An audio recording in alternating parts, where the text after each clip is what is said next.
Hello. I'm just setting up a stream. Just bear with me. Just need YouTube to kick in before that's better. YouTube has kicked in, and I can just pause that there. Right. Okay. Let's play a bit of Baldur's Gate. I haven't done this for a little while. I can't remember where I was because I'm useless.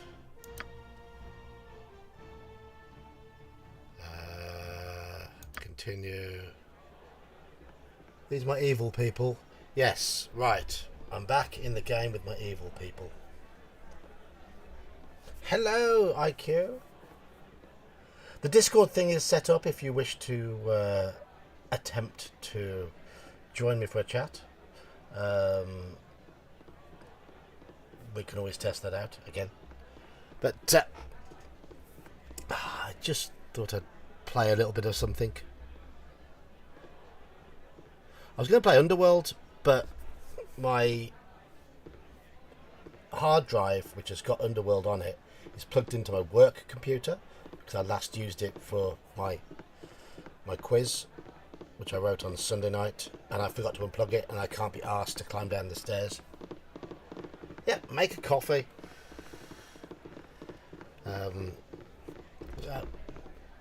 Can't be asked to go down and fetch the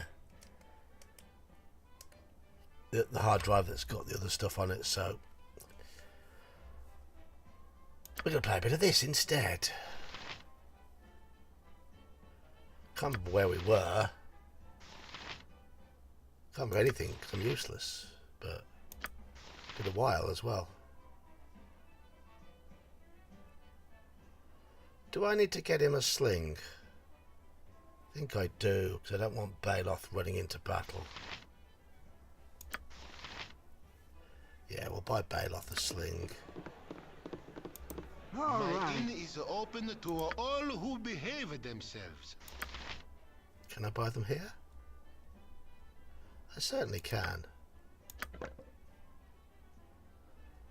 better buy some sling bullets as well.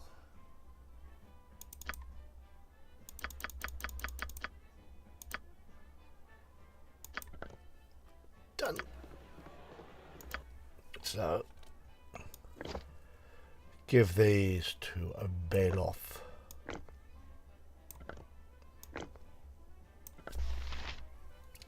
Can anyone remember where I was remotely? Nestor's dagger.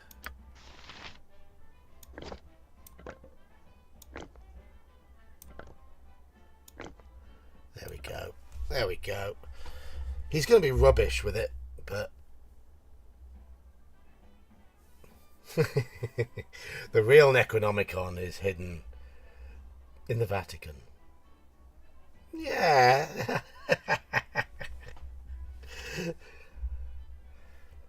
Al-Hazred. When I was reading that video, when I was reading that thing, it took me about 5 times to get Abdul Al-Hazred's name remotely right. Yeah.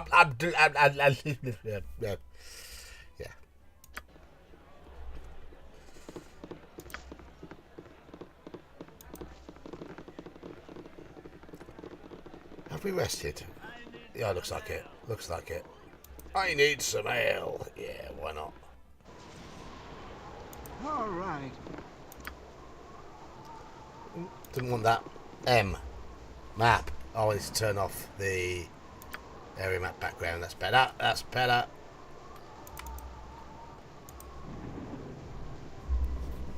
Got there eventually. Yes, yes.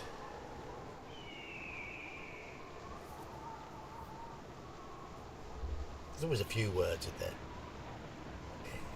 Absolutely.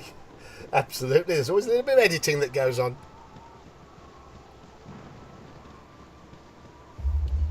I do very few cuts. When I like that tier list thing, I think I did 2 cuts in that. One because of a cough, and one because of a car driving past loudly. And that was it. Right. pretty sure Beregost is where I take those things that I'm collecting. Hey! Why me? Your wrong's on form tonight.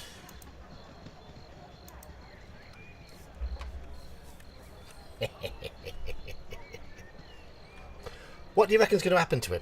I mean, I know nothing about the laws over there.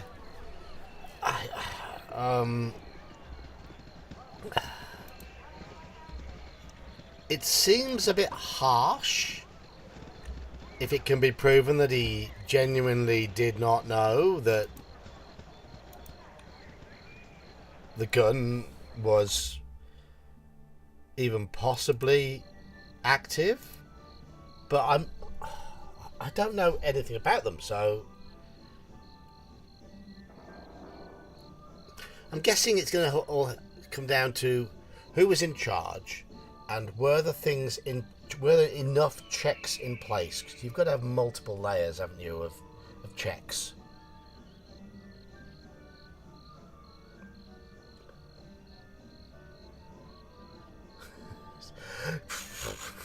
That's true.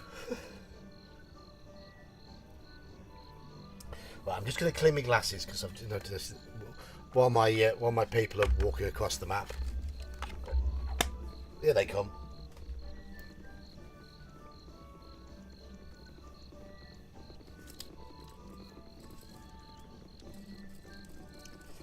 But I've had a very productive day today. Read things, recorded things, and I've got 2 old videos that I had in storage for times when I possibly couldn't do a video, and I've uploaded them to activate at certain times over the next few days, just not to bombard people. They're only gameplay ones, but some people seem to like them. Right, I need to speak to the person who I give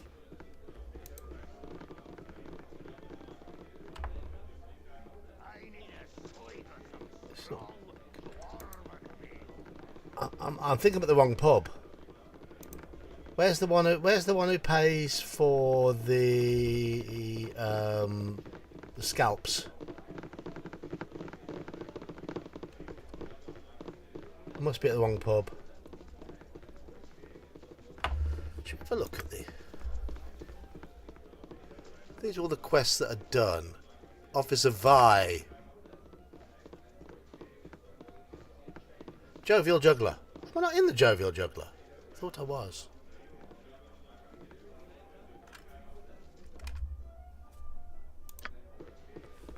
I thought I was in the... This is the Jovial Juggler, isn't it?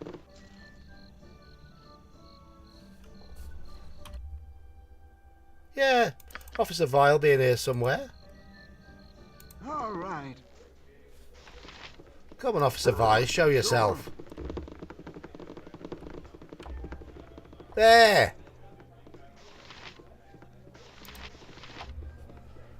Can I assist you? You can, Officer Vi, you can.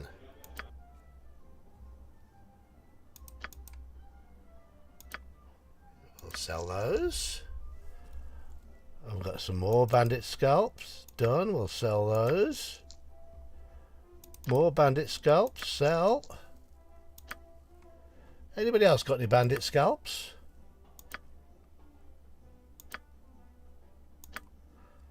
No, okay, that's it, we're done. Sold the bandit scalps, made some cash. A lot of cash.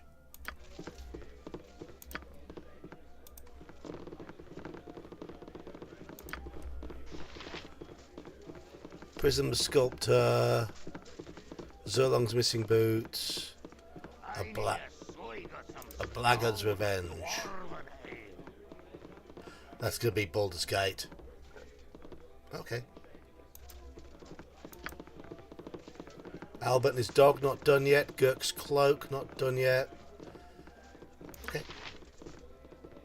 Not got a lot of quests unused. Uncompleted. Got myself well and truly entrenched tonight. I went shopping and saw this. I believe it's a Dutch light beer. Say light, it's 6% alcohol, so it's not very light at all. But it's rather nice.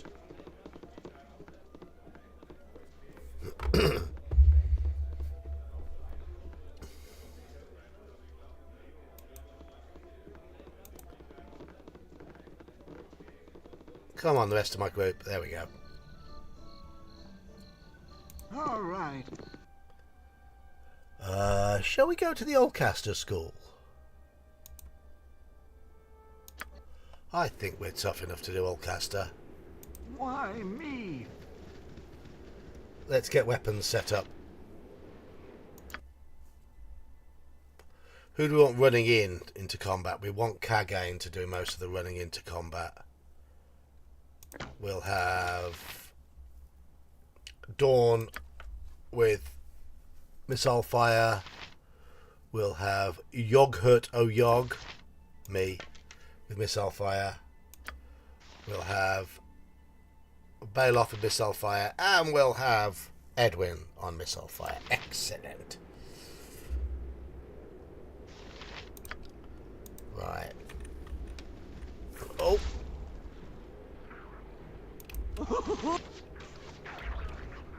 I like taking these guys aren't worth much in terms of XP, but they carry fire arrows, which are really useful when you come up against things that regenerate. Your worthless lives end here. Yes, they do, and they are worthless.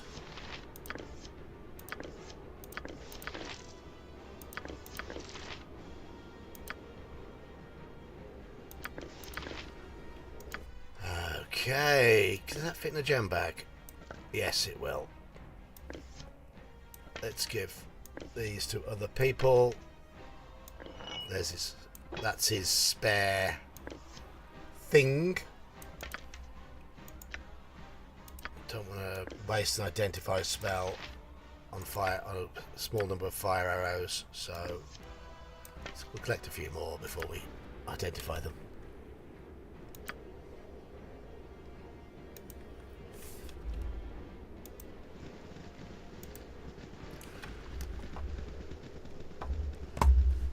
I'm remembering the controls. It's been a month or two since I last played this. Probably more than that.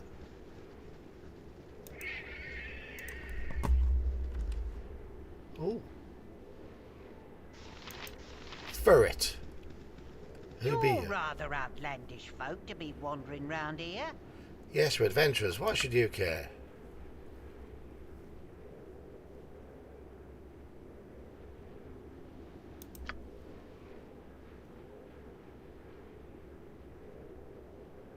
No, I don't trust him. I don't trust him.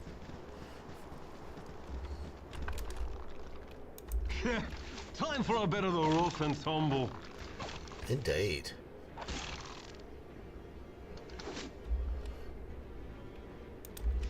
Little for sure!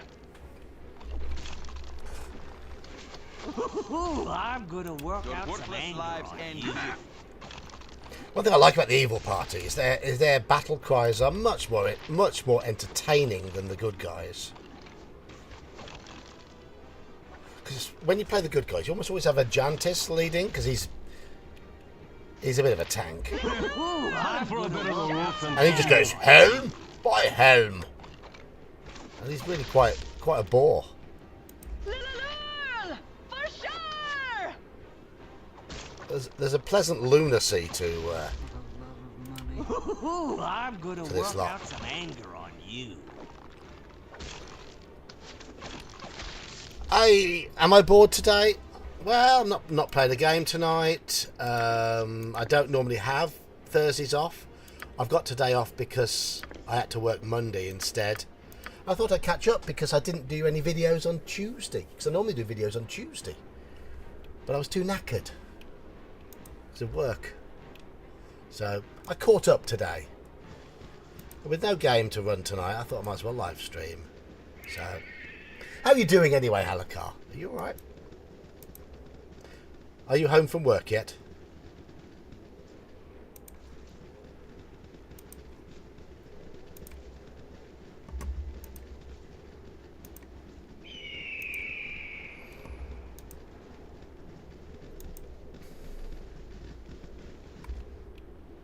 You're worthless.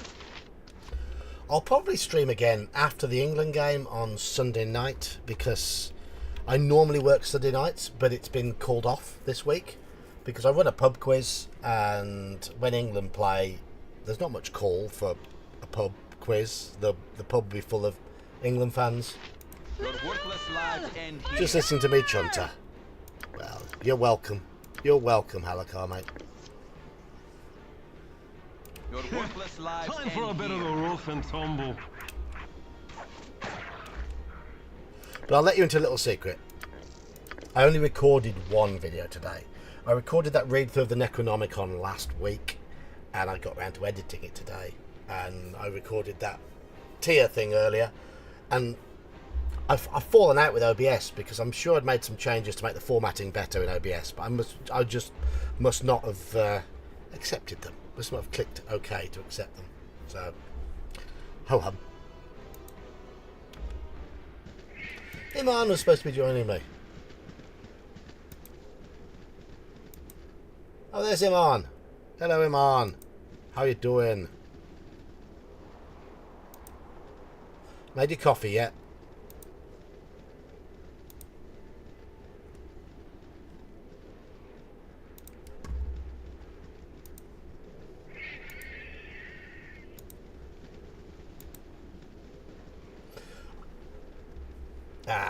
Well, yeah, it's a long one. I didn't realise I'd blathered on for 51 minutes when I stopped recording. And I didn't make many cuts in it at all. It was just stream of consciousness nonsense. But I had quite a lot to talk about. Yeah, we have still got to do the Wednesday stream high level modules. The issue I've got with them is I haven't played many of them. I just know from what I've read through them, and I don't think Mage has played many of them as well. So we'd be talking about things we really don't know all that much about in terms of detailed knowledge. We'd have passing knowledge.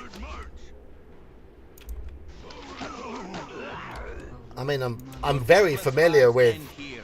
adventures like Descent into the Depths of the Earth as to how they read, but I've never run it. Never run Vault of the Drow either. Lululul! For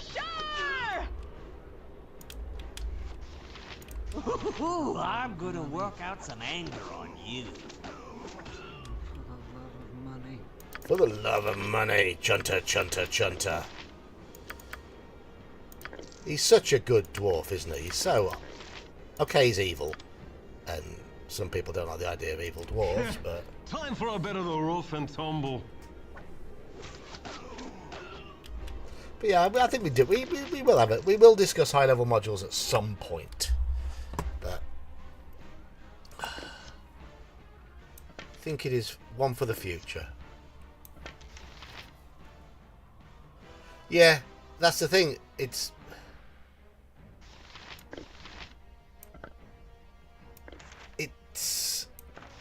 not it's harder to get to use high level modules in play properly as part of a campaign. It's really easy to keep running low level modules again and again and again because you've always got characters around those levels. Hello, Rath. How you doing, Ralph?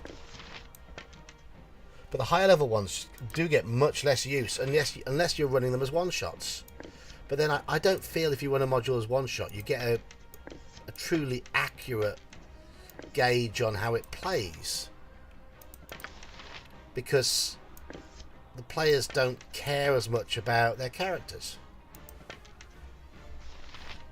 Anywho. Oh, do. How you doing? I'm just gonna see how it's coming up on the stream. Well, I can hear you clearly. Can everyone hear him on then?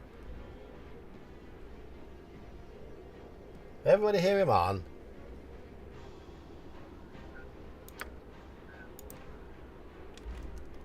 I mean, they might say, "Shut up, Iman, turn him down," but I don't Oh know. wait, it came through. Good, good. Come through clearly. It's a bit quieter than yours. Be a quick death. Well, you're meant to be a bit quieter than me. I mean, I of course I am the dominant person in this relationship. That'll be a first. Anyhow, what have you been up to today? Not much, mate. Not much. I've been trying to do this character sheet thing for Bear. You know, on the Excel thing. Yeah. I'm planning to have a look at that over But the it's weekend. honestly confusing the hell out of me. And I asked Bear for some help, but he said he's too busy, obviously. So he suggested I ask Cody. So I've spoken to Cody about it, and he says if he's free later on today, then he'll help me go through it. Okay. And hopefully he can either help you or I can help you then. You know? Yeah. Oh, right. It's one of them things. 'Cause I said to Bear, look, I'm missing some stuff, but it's not like I don't care. I do care. I just want to let you know that I'm having trouble with it. Yeah. It is quite a complicated system. I'm just going to put your volume up a little. Is this talk again? Hello, Ralph. Can you hear him better, Ralph? I've just upped his decibels. Not too loud, I hope. Well, I'm actually going to set you on the same volume as me, according to OBS. That is. I'm just checking it on the stream as well because you know it's a bit behind what we're actually. Yeah.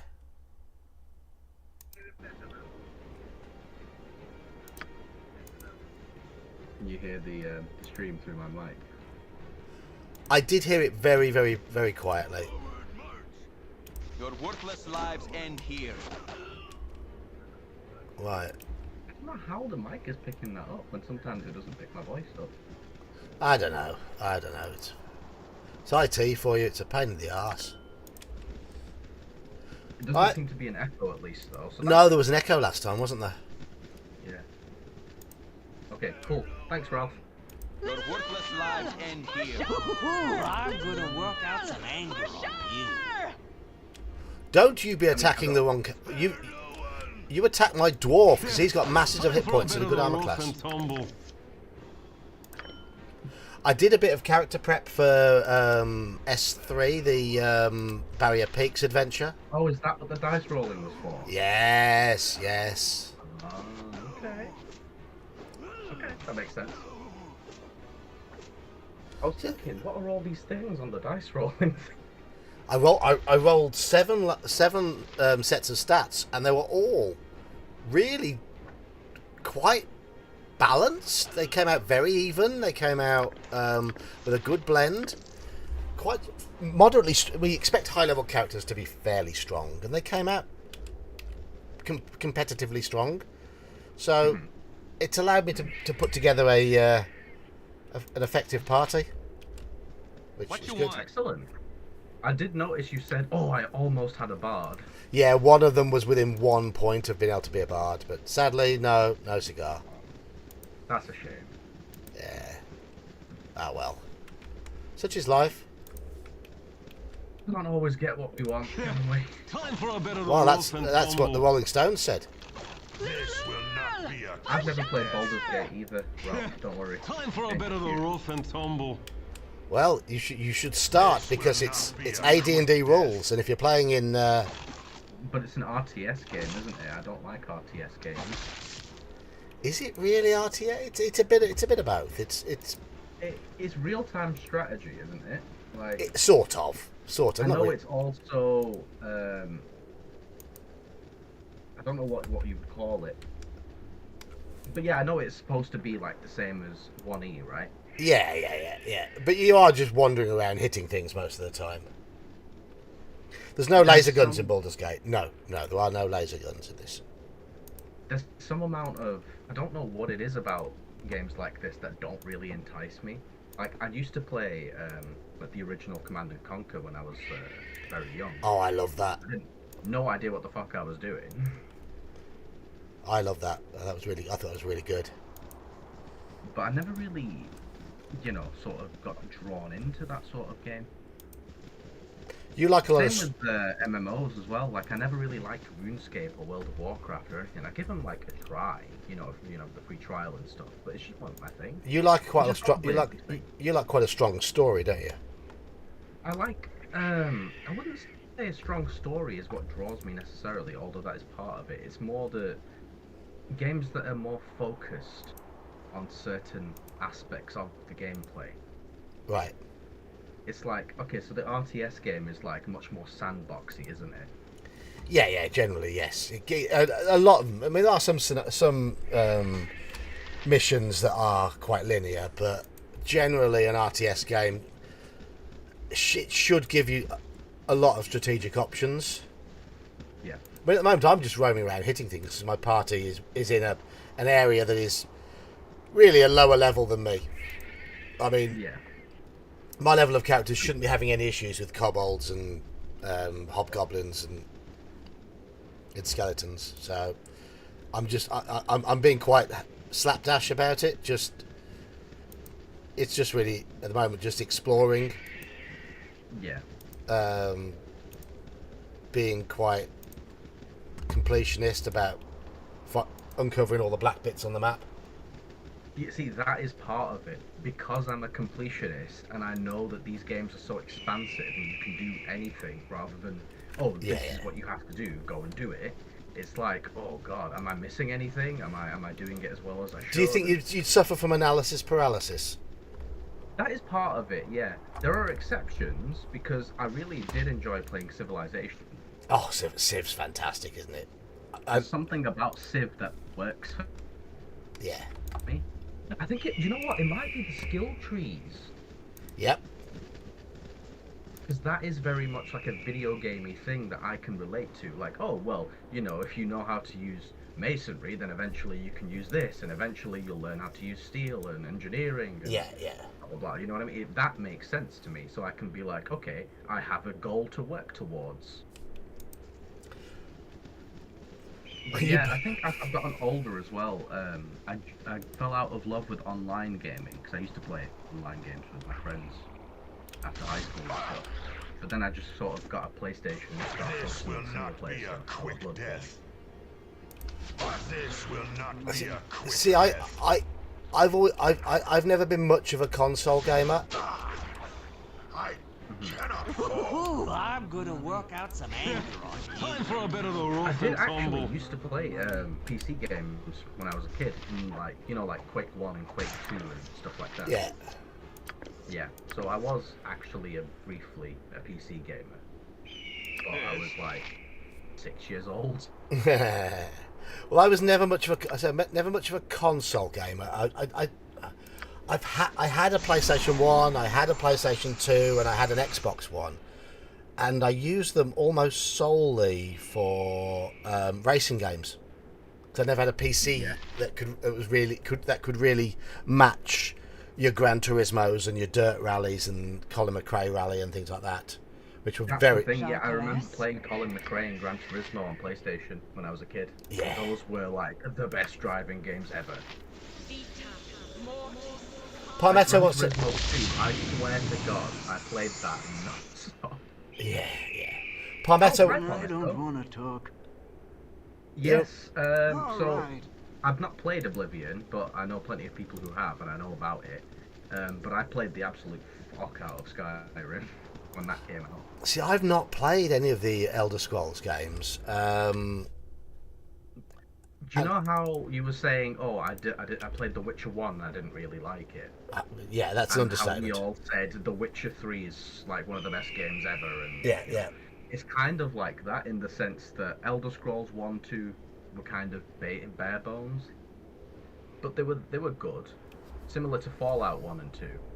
And then as you get like through, they build on the IP and they have pre-established things that they just build on and make better in the sequels. And then by the time it got to Oblivion, it was like nearly as good as it could be. But then Skyrim came out and everyone looked at Oblivion like it was a piece of crap.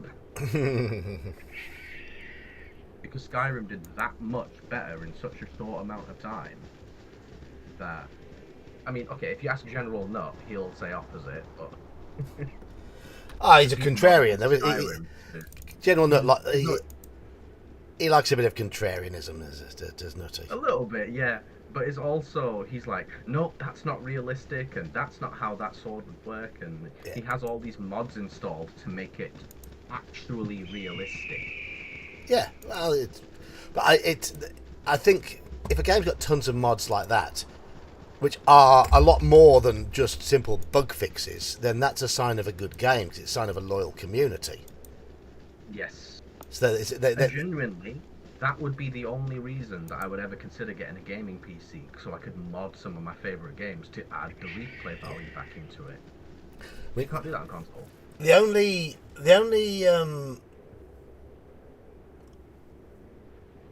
I say Ralph said, I mean, Eye of the Beholder, I was streaming Eye of the Beholder, but unfortunately the version I've got, which will work on my PC, is horribly bugged when it comes to spells. And I got to about level 5 of the 4 or 5 of the dungeon, and I started blasting spells, and they were just taking ages to cast, which meant my magic user, who by now had got some decent spells, was just a complete waste of time. So I had a bit of a hissy fit and stopped streaming it. Oh dear.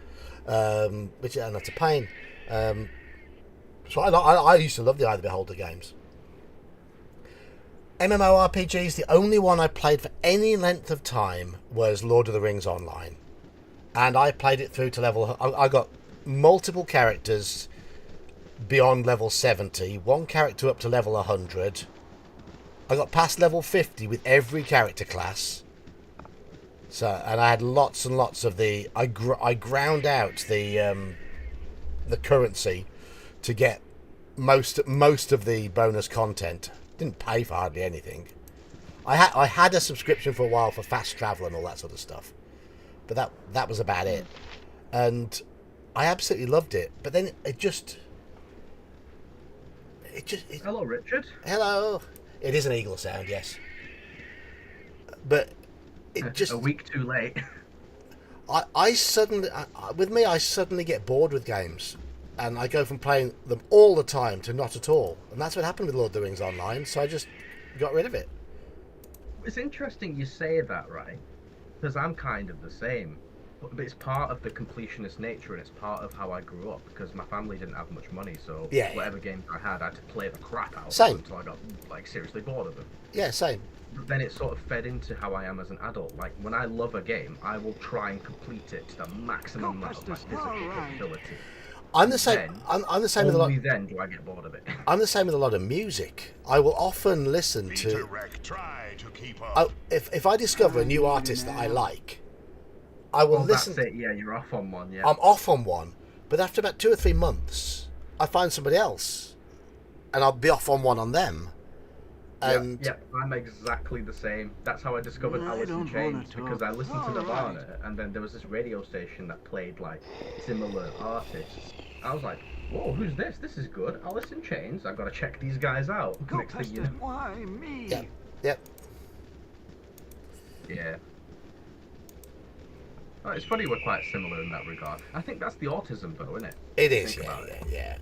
And with both, it's mild for both of us. I mean, but it's one of those things. Something we live with. I think a lot of people on the channel will understand that. This will not be a quick death. I mean, they do say it's a spectrum, right? It's like no one has 0. Yeah. We all have some amount of. Time for a bit of the roof and tumble. And there's 2 different sides of the scale as well, you know. Yeah. So I would say, if anything, we are quote-unquote high-functioning. Yes. I don't like saying that term, but that's what people call it. Yes, exactly. Time for Because a bit if you of the look roof at and me, I'm actually tumble. high-functioning. I don't fucking barely function. Time for a bit of the roof and tumble. Yeah. For me, with music, my thing with music is I cannot have background music. I don't like background music. I've only got it on for the purpose of streaming at the moment, because people like to have it on the background when they listen to streams. But if I'm at work in the shop and there's nobody else there with me, I will turn the radio off, because I struggle to concentrate when there's anything else going on. So for me, if Yeah, I'm when I listening, used to work as a receptionist, I used to turn the radio off when there was no like visitors around. yeah. I'd heard the same stuff on Smooth FM every day. Yeah. Oh God. Yeah.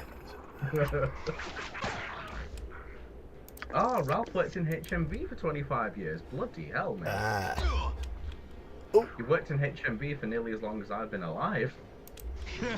Time for a bit of the rough and tumble. So Ralph, if you're a bit of a music walla, working at HMV, what's your sort of music? I mean, look at that glorious beard. Is it not obvious? Well, he's got. I think he's got to be into rock of sorts, but there's all sorts of different brands Here's of where we rock. find out he listens to Miley Cyrus and Taylor Swift. I really hope not. I've got a good impression of Ralph, and if I have a feeling he listens to good music. yeah, if he does turn out to be a Swiftie, then I'm afraid, Ralph, that we're going to be having words.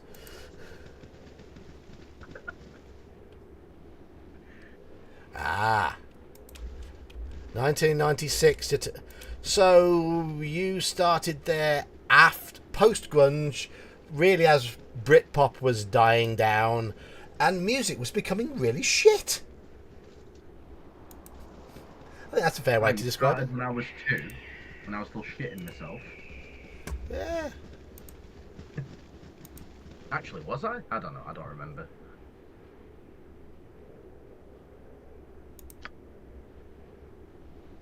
Actually, I might have been in nursery by then.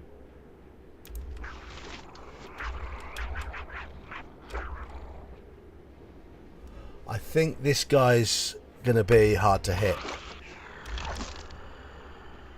Yeah, weapon ineffective. Yeah, I don't like that. I don't like that. I'm going to need to use What do you want? What does it mean by ineffective? The weapon won't damage him. At all? No. Whoa. That's, yeah, not good. Halakar is a closet Again, Swiftie. you disturb me. Halakar, you bring shame on us all.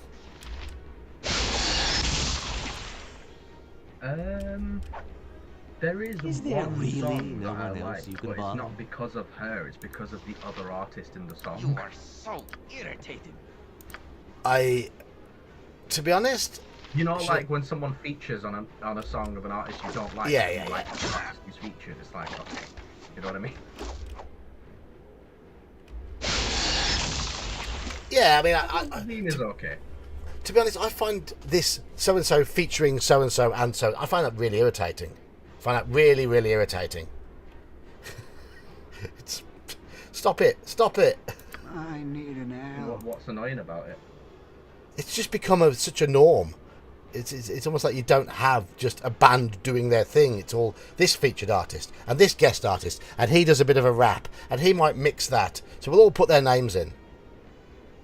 Ralph, if you haven't heard this song already, I'm gonna put it in the Discord for you, and I'll tag you, okay? But it seems like exactly your type of song. He's rock and metal, a bit of hip hop, classical, indie. Yeah, I was a goth in the 80s. Never looked particularly like a goth, but it was my sort of music.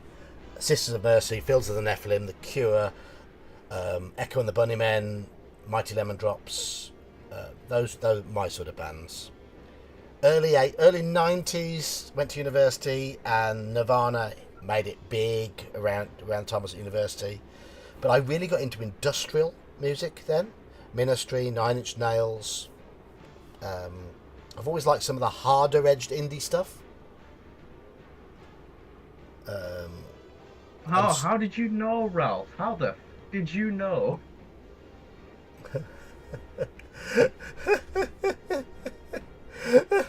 Halakar says he'd rather cut an inch off his cock than listen to Nirvana.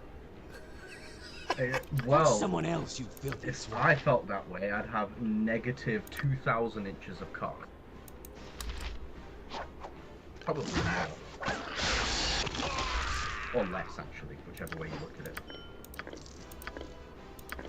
Well, I don't want to talk.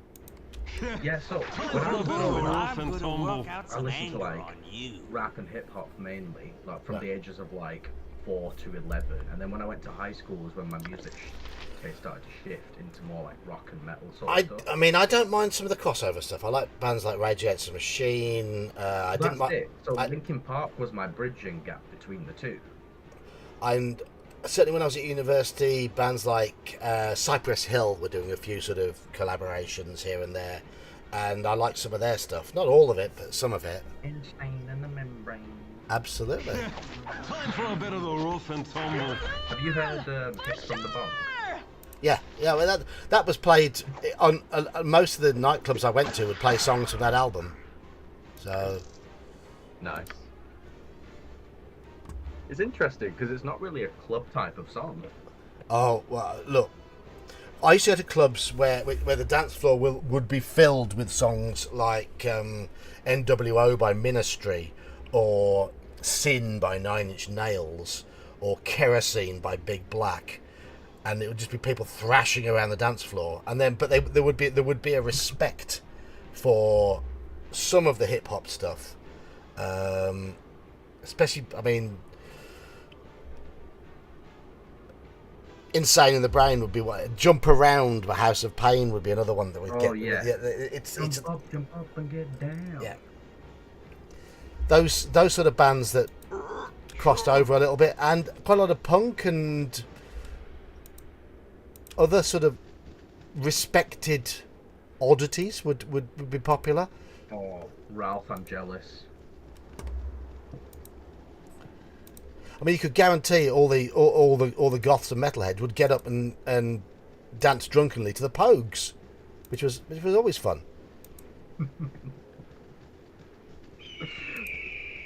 And you can just imagine Tupac hit 'em up just playing in the club. No, to be honest, I don't know any Tupac whatsoever. Go past When I hear the name Tupac, I think of, oh, only 2 beers.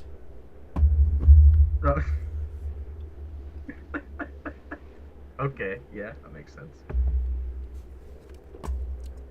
I need it. All right. What about 50 Cent? Half a dollar, Yeah. What about 50 pence? worth more than 50 cent.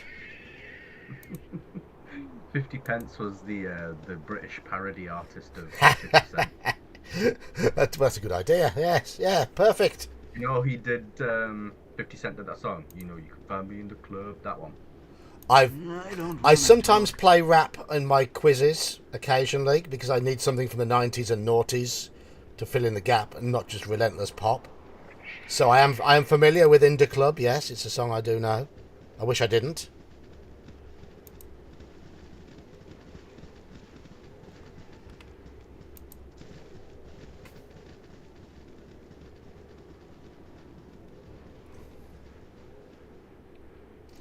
It was Le Phonographique in Leeds that I used to go to, sort of about 91 to 94, around then. Then I ran out of money.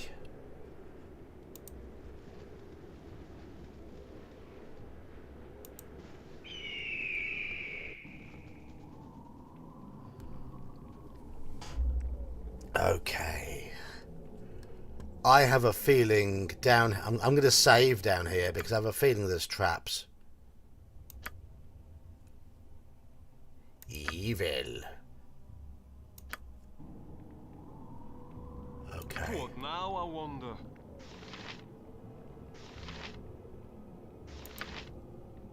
Okay. Of course, yeah. Yeah.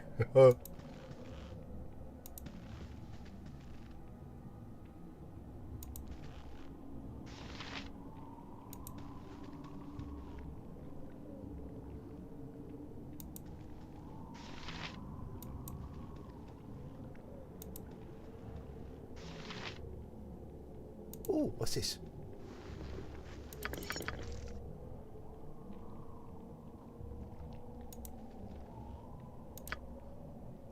He's creeping around, looking for traps. Oi, oi, oi, oi, oi, oi! Wolves! pester someone else. Sure. I'm back. Did you Okay. hear what I said, or was I breaking up? I haven't heard you say anything for a while. I need Oh, an okay, ale. good. That mean at least I wasn't coming over like Time for a lot bit of the rough and tumble. microwave issues, as you can imagine. Oh, right, okay. I basically said I've only ever been to 2 concerts in my life, and they were both rappers. But it's not like I haven't wanted to go to a This rock or will metal not concert, be a because quick one death. year, I think it was 2012, the big 4 metal bands were playing at Sonosphere. Right. So it was Metallica, Slayer, Megadeth, and Anthrax. But my mum and dad didn't let me go. Oh, that's naughty of them. That's naughty of them. Bit of a shame. There's a few bands I'd wished I'd seen in their heyday. I would like to have seen Ministry. I never have. I'd like to have seen the Chili Peppers. Never did.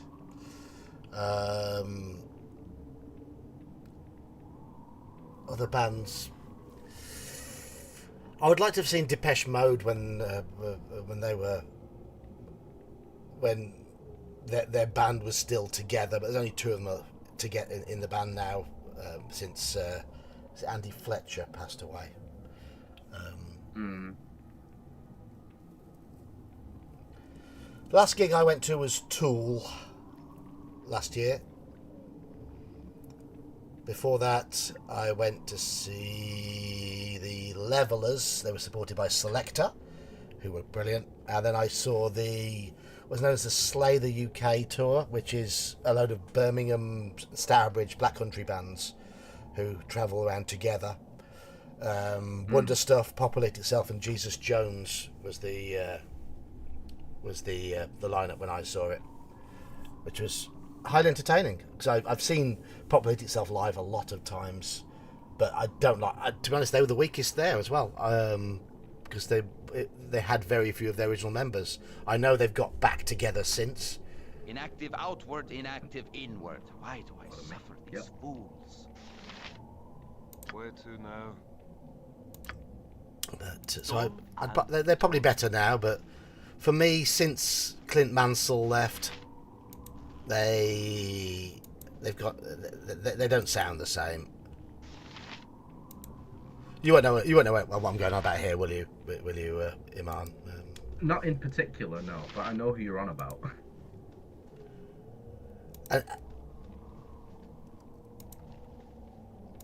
High on Fire, that just sounds like me on a regular basis, mate.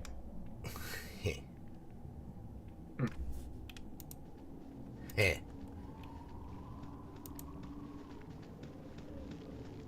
You know what? I think it's important for us to be able to poke fun at ourselves for our traits that we have.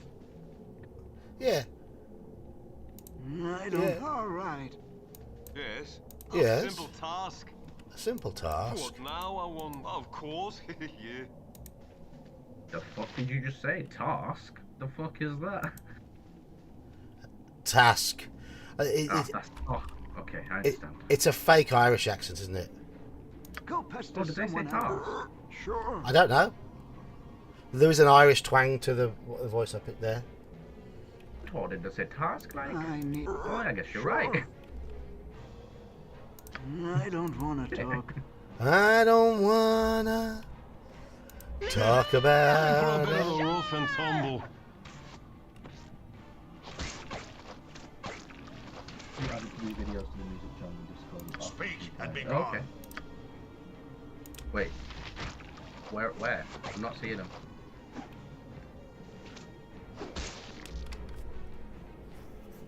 Oh. Looks like Go pester someone else. Oh, music. Ah, here we are. Yep, okay, I see him. Sorry, my bad. what you want. What you want about? Oh, Ralph said, IQ, I added 3 videos to the music channel on Discord with RPG tie-ins. Oh, right. Okay. Okay.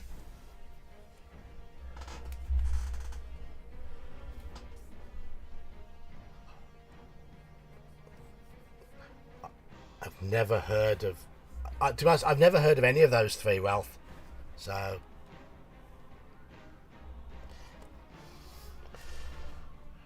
Does that make me crap? I'm not, because I'm not really a metaler. I like some metal. I like some industrial.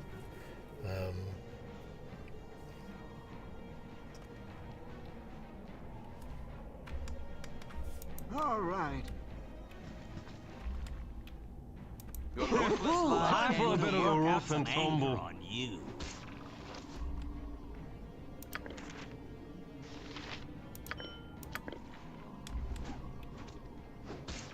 I've just realised I've got my dwarf at the front trying to punch this mustard jelly because he's got no weapons.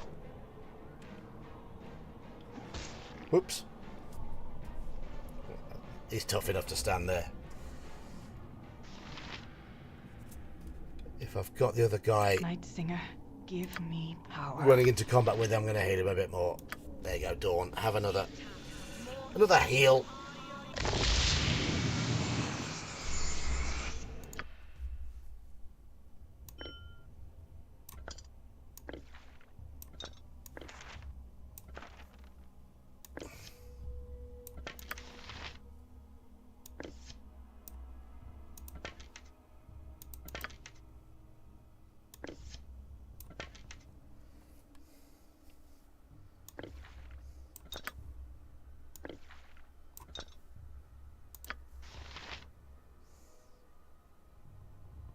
Ooh. Oh, Friends is a shit spell.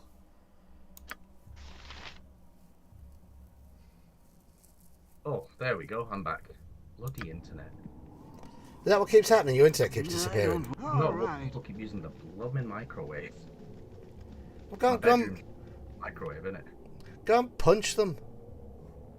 You don't think I've wanted to for the past 15 years? Yeah. Put it into action. I was saying, Ralph, are Motorhead not American anyway, or am I? No, they weren't. No, they bloody well weren't. Did you think Lemmy was American? No. I knew Lemmy wasn't, but I thought the rest of the band were. I don't know why. That's Go another pester concert, someone by else. the way. When Sure. Lemmy was still alive, Motorhead came to play in Blackburn, need an which is ale. literally like 12 miles away from me.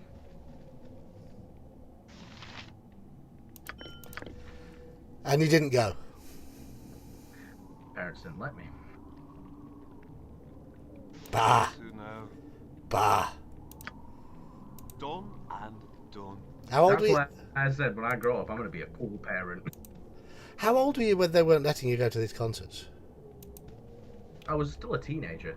Oh, I suppose that's one thing. I mean, Yeah, I wasn't All like, I right. wasn't 11 or 12. I was Yes. like 15, 16. simple Still, task. Yeah. I was old enough to know my what my to do. parents might have Pester been someone else. funny about me going to.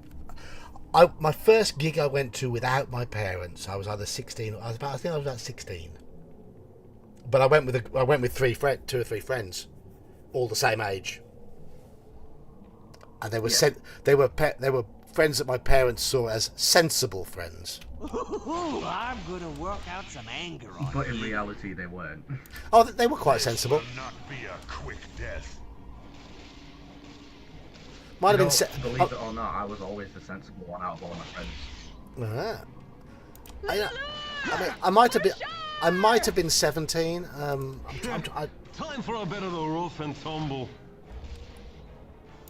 I remember going there by Ooh, train. I'm gonna work out some anger. It was at the NEC. We went there by train. Your worthless Ooh, lives I'm end gonna here. work out some Your anger worthless on lives you. end here.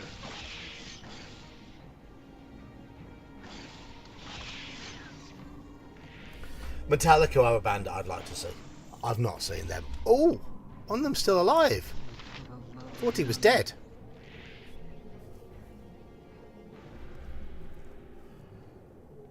Alright, I'm going to save the game. Save game. Save. Yeah, so whenever I wasn't a popular kid in high school by any means, like I was, No, no, I wasn't the least popular, but I was What now, I wonder? definitely Of down course. there. You know what I mean? But whenever I got invited to a house party, I was always the sensible one who'd be looking after the drunk people because I didn't Oh. drink or smoke or anything. I was I used to get invited to house parties, usually because I wasn't the sensible one, and they could guarantee I'd do something stupid. All right. I don't want to talk. Because I wasn't one of the popular kids, but For sure! There's always one. At yeah. least. I was the one that they would. You were one of those that people would like invite you because they could laugh at you. Yeah. Oh yeah, let's invite a fag in. They'll be well funny. Yes. Yeah, that was for Americans. That was one of my nicknames at school. Alex, it doesn't have the same meaning in this country. Yeah, in this country, that just means like the stubbed out end of a cigarette, basically. Yeah, it does. Yes. What now? I want a simple task. And it was because of my initials. And if you're wondering, it was because of my initials, JP, yeah. as in John Player. Which is And also, he's too short to be a full-size fag, so. That was the reason. That was the reason. Go pester someone. Cigarette. All right. That's what it means. Cigarette. Yes. I need an Yes, ale. don't ban us, YouTube. It's the British meaning. But yeah. It's the British colloquialisms, isn't it? Yeah. You were an outcast, long-haired metal kid who played D&D. I mean, you sound like exactly the type of person I would be friends with if we were the same age, you know what I mean? Ooh, I'm gonna work out some anger on you. All the other kids outside, you know, playing football and other sports and things like that. Meanwhile, I'm sat in front of you and playing Minecraft. Where to don't Yeah. and don't. I mean, I was fairly sporty because we didn't have. We had video games, but they didn't have quite the same following as they do now. And I was quite sporty, but I wouldn't say I was good at sport. I was capable. I had natural ability in certain sports, but I wasn't good at, like, running. Right. So if you ask me to, like, do shot put or javelin or I don't want to talk. rounders or baseball or cricket, anything that required, like, arm strength, I'd Yes. smash it, Don't right? and don't. But if you want me to run, no. I struggled with anything that required really good coordination. I'm awful at football and racket sports and things like that. But if it involved being Go quick, pester someone else. any All combination right. of speed and violence, I was all right. Even though I was really little, I was fairly strong and I was absolutely I need an fearless. ale. Ooh, I'm gonna work No out sense some of anger self-preservation on you. whatsoever. Just kill as many people as you can, take as many people as you down as you can. Half time it would result in me coming off worse on the rugby pitch or whatever, because I was like a little Jack Russell, didn't know my own lack of size. Yeah. You had the fight of a big dog, but the size of a little one. Yes. The speed of a fairly quick dog as well. I could get away. That's the thing, right? I was never technically good at football necessarily. Like, I can ping a ball and I can shoot pretty well, I can't. but I was more like the centre-back sweeper type. Like, you try and get past me, I will clatter you. Yeah, I played hooker as well. I started off on the wing, and when we got to a skill level that required backs to be able to kick, it wasn't so good. Because all I could do was tackle and run. I was crap at kicking and passing. So I got moved to the scrum because I was short and solid, and yeah, I was all right in there. I could do that. What now? I The good want a thing simple about, task. almost at least, the good thing about being sort of our sort of height is that the taller people don't take you seriously. But then when you're built like you know, they ain't getting past you. No, that was the thing. And especially because you had a lower center of gravity and you had less, you had to go down less Yeah. to get to that sort of tackle height. Well, You know, it was that's easier for us. I mean, I played American football despite being very short, but that's because I had very low centre of gravity, and I was a very effective blocker. I could block people a lot bigger than me because I was hitting them at kneecap level. So it was easy. I didn't have to have the best technique in the world. It helped that I was okay, but I was coming in at the right sort of trajectory, the right sort of coming in quickly and forcefully, the right sort of angle to block them. And it's quite funny because if it was the other way around, they'd try and like tackle you, and you could just duck under their arm or something. Yeah, I was elusive due to having a low centre of gravity, not due to being evasive. If you think Yes, done and done. I was never really agile. I'd plough straight through tackles, despite being quite small, because my centre of gravity was so low. Bloody hell, Ralph! Literally. 3 times. I don't think I've ever had my nose broken. I haven't either. I've had bumps to it. Yeah. And I've had nosebleeds, but I don't think I've ever been like, oh my god, I can smell blood. You know what I mean?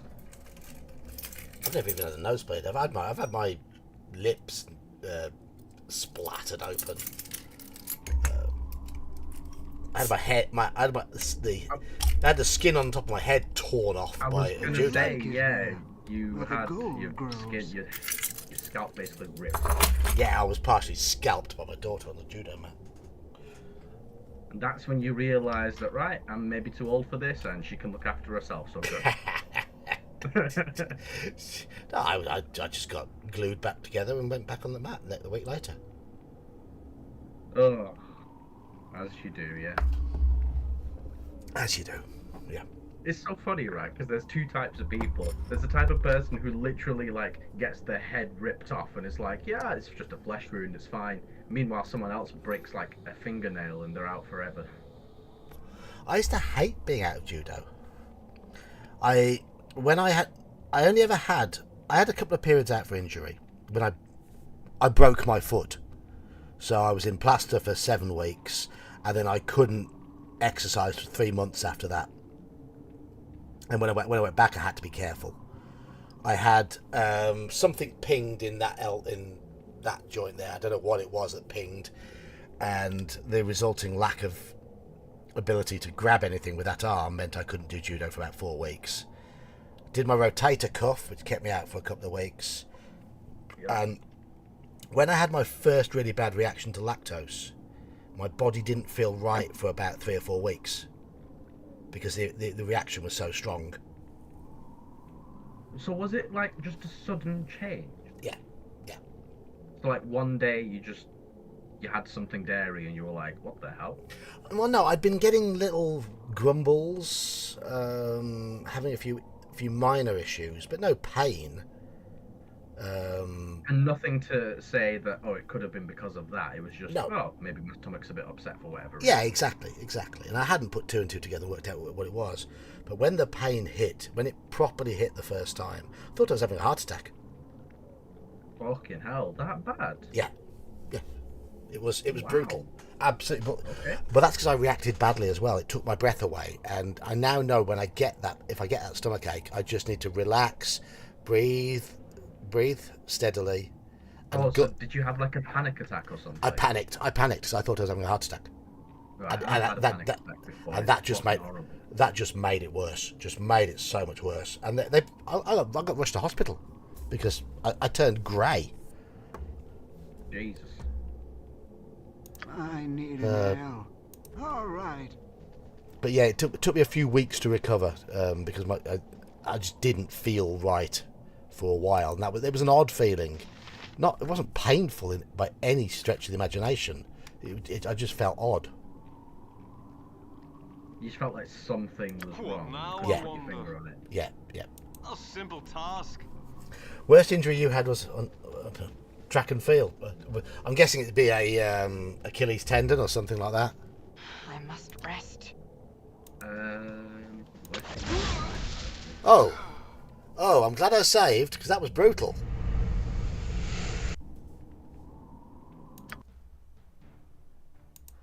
Yeah, well, thank you for spotting that trap, or not, as the case was. Yes. A simple task.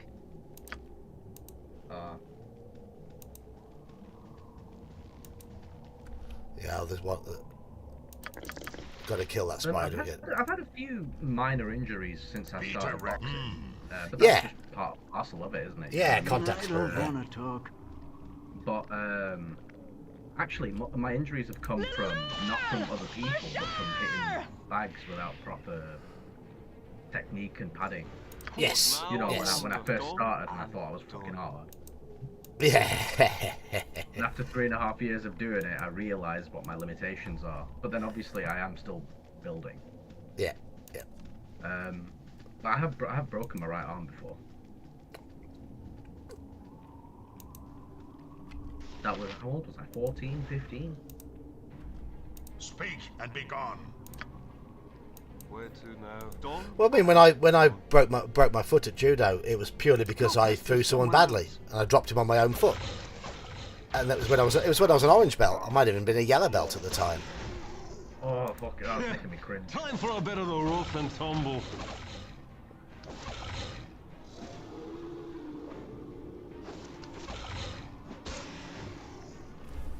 But yeah, it took just sort of, my foot just sort of twisted underneath him as he hit the floor. It was like, oh, that's going down. Oh, that hurts. Ow, that hurts. Yes. I can't say I've ever broken my foot like that. I've definitely meant to kick someone and akin kick the to wall my home. instead, which fucking hurt. But home Yeah. is not welcome. But I have rolled my ankles a few times. Yeah, I've done. I am naturally quite clumsy with my feet, so yeah, I've done that loads. I was doing it all the time as a kid. I need an Do you know what? L. That's one thing that I am grateful for with boxing is that because you know of the footwork skills that I do and stuff, it's taught me how to keep my balance and posture more proper. Oh, and I do jump rope as well. So obviously, you know, with the amount of stress on your ankles and knees, you can jump at a time. Yeah. Ralph's worst injury is breaking his. Cardio I've ever done. The collarbone is the most frequently broken bone in the human body. Is it? Yes. What now, I wonder? A simple didn't know task. You broke your collarbone when you fell out of a moving car. Holy. It's meant to be. Wait, how did you fall out? Did you open the door and like tumble out yourself, or what happened? I don't want to talk. I feel there is a story to this. I Yeah, feel like there is. Yeah, yes, I I mean, think there's a story to this. it doesn't seem like something that would just happen.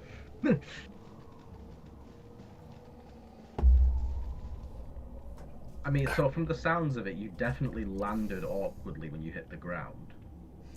It's likely to happen if the car is moving, then you're going to have a bit of a tumble, aren't you, when you hit the ground? It also depends at what speed and what the road surface is like. And all Again, that you sort of disturb my stuff. action. Yeah, of course.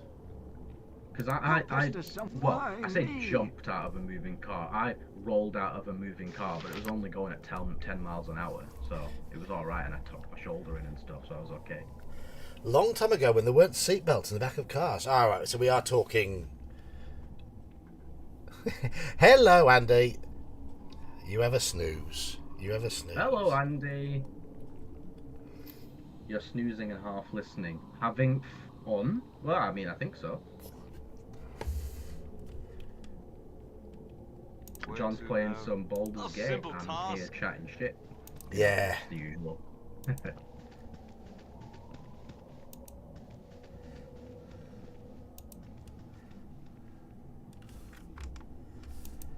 You know, it's funny when you say that, Ralph, because me being born, you know, a certain amount of years after, I don't know what it's like to not have a seatbelt in a car. I remember when seatbelts became law to wear seatbelts in the front of the car. When I was in my teens, it was in the 80s.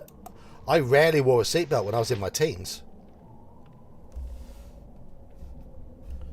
You had a habit of leaning on the car door. That probably didn't help, did it? Yeah, and it was probably a bit rusty and a bit knackered, and yeah. And oh fuck. Yeah. Couple of long days. Well, it's a nice, easy, chill stream tonight, Andy. Hello, Doc. So your mum was driving down a dual carriageway, looked in the mirror to see your smiling face, and 5 seconds later you weren't there. Doc? Oh, there's Doc. Hey, Doc. Yes. Don? I didn't see his comment pop up until about 10 seconds after. Right, there's that trap that just killed me. Got it. Maybe my street's behind. No, it's not.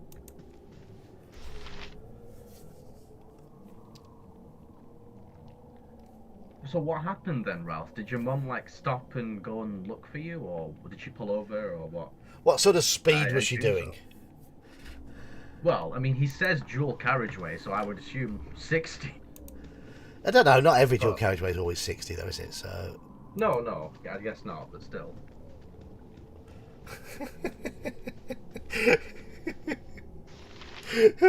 I'm just picturing. I mean, I don't know what you looked like when you were younger, Ralph, but I'm just picturing you now with your big beard and everything flapping. Yeah, and... I was doing the same. Yeah. What now? A simple task. Kept on driving. You kept on driving. Yep, survival of the fittest. Yep, he wasn't going to make it anyway, so... Oh dear. No, we joke, Ralph. We're glad you're alright, mate. I've done it again. Alright. Yeah, if it had been much more than 30 miles an hour, you might have been in a spot of bother. Yeah. I could definitely I can't attest to that. I mean, I've never fallen out of a car, but Yeah. I wouldn't like to. It's not fun. I mean, look, I did it on purpose at 10 miles an hour. If I'd have not tucked my shoulder in and rolled, then I would have landed hard. I'm telling you. So you were expecting to land. That's the thing. Yes, I did it on purpose. I think what might have... This is Baldur's Gate 1, yes. But this is the enhanced edition of Baldur's Gate 1. What probably helped Ralph, though, is if he wasn't expecting it, he would have gone limp. And that's why babies often survive long falls, because they don't tense up. Not that, that's true. Tensing up actually makes it worse, doesn't it? Yeah, not that it's a good idea to test it out by dropping a baby. No. But they do tend to fare fairly well. I heard a story of this couple who was like rock climbing, or like, cliff face climbing, and this woman fell 60 feet, right? Landed on her legs, fell another 20 feet, and landed on her back, and she was all right. I'm like, what? Some people are lucky, yeah. Oh, you were 4 or 5, Ralph. Yeah. Yeah, there you go. So yes, it was a long time ago. Apparently she stopped the car, and so I was just sitting in the middle of the road. I just imagine little Ralph just there, like, like, just sitting there nonchalantly, and his mum's freaking out, and he's like, what? Of course, yeah. But no, to answer...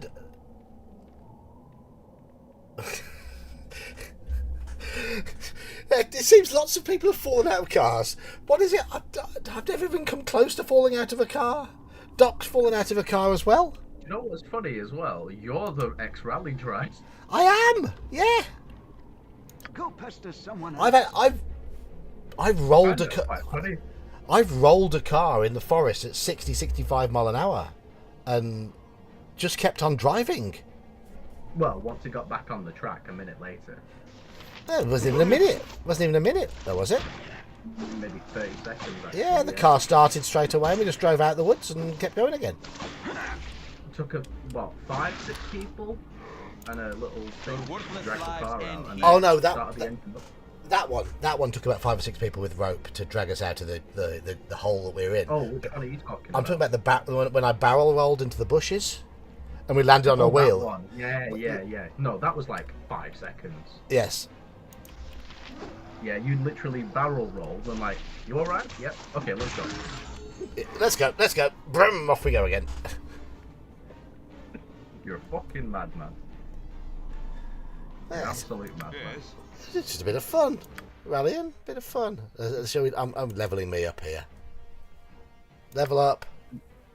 What about that time you were driving round the edge of that cliff with no like safety railing at 90 miles an hour with your foot pressed down on the clutch? On the throttle, yeah. On the throttle, I mean, yeah. Left foot braking, yeah. It took me 5 years of driving to get to that standard where I had the balls to do that, but it's the way it is. My man has 0 sense of danger. I'm in standard mode, standard rules mode. I'm not going hardcore or anything like that. I'm just going with the standard rules. No easy, no hard, just standard core 2E rules.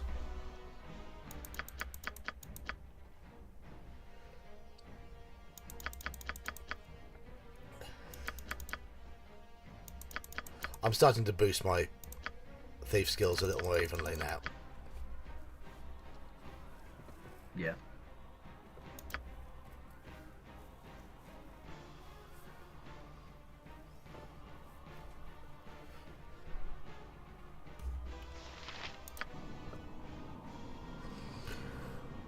Hey, it's an all evil party as well, Doc. I'll show you the characters. I need an L. We have Kagain, who is evil dwarf fighter, who currently doesn't have a weapon. I haven't completed that part of the quest. It's 2E. Baldurs get one with 2nd edition. I haven't completed the part of the quest that fixes the iron ore yet, so he's had 2 axes break on him on this foray so far. Money, isn't it? No, this is 2E. Oh, okay. I thought you said it was 1E earlier. No, it's 2nd. A lot of the core mechanics are very similar, but there are important differences if you know what you're looking for. See, to me, all I hear when you say these things is just, oh, another edition that I don't know what it is. Yeah. Well, don't you worry, young man. Don't you worry. But that's probably how you guys feel when I'm talking about video games. You're like, what the fuck is this guy on about? Absolutely, yes. You talk all manner of nonsense about them, and we haven't got a clue. But it's your thing. It is all for the sake of education, though, isn't it? Yeah. It's not like, you're trying to educate me on your nerdiness. I'm trying to educate you on mine. Nerds sharing nerd shit. Because we like people to like what we like, as long as they don't try and change what we like. I think that's the best way to describe it. And that's always been the case. We like people to like what we like, but just don't change what we like. Just don't try and force us to change. And that's just... Well, this is the thing about video games that I very much enjoy, right? Because it doesn't happen in RPGs the same way. If you don't like a video game, big fucking deal. You can just stop playing it, find a game that you do like. Yeah. But with RPG, it's much more about the people involved. Seems to be, yes. You can find a game system that works for you, but if you have with a shit bunch of players, you're not going to enjoy it. Yeah, exactly. Absolutely. Whereas the video game is basically, it's all up to you, isn't it? So I say the most important thing that everybody in an RPG group is important, but it is a fact that the DM, GM, keeper, whatever, is more important than the players. Because the DM is not enjoying himself, the game will fail. No matter what. No matter what. But everybody has a degree of importance. The whole point is the point is not even just importance, it's responsibility. And yes, you're right. Yeah, absolutely. Like, obviously the DM does have more responsibility towards the players Yes, to make yes. sure that they're enjoying it. But we all have a little bit of responsibility to make sure the DM's enjoying it. Absolutely, yeah, yeah. It's give and take. It's give and take. And some people are much more willing to give, and some people are much more willing to take. Unfortunately, correct. Yes.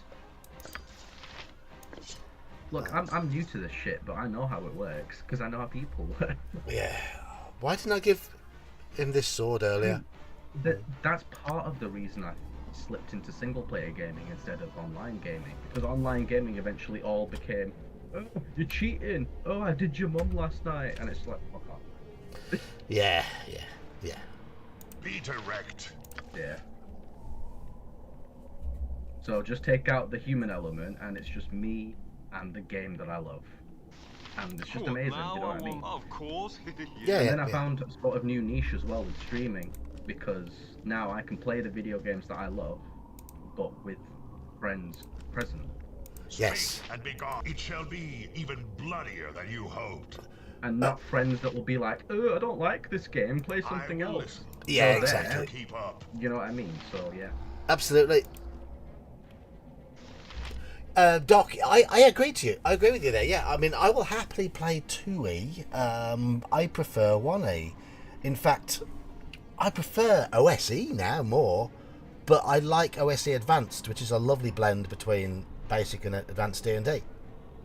And when I run S3, Expedition to the Barrier Peaks, I'll be using OSE's initiative system, which is BX.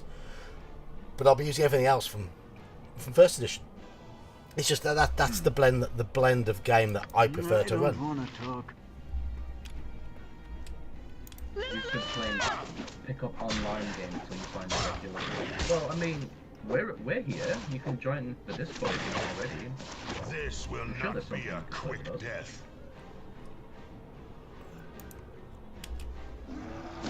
I mean, how many people in our Discord server are DMs or GMs? Most of us. Yeah, most of us.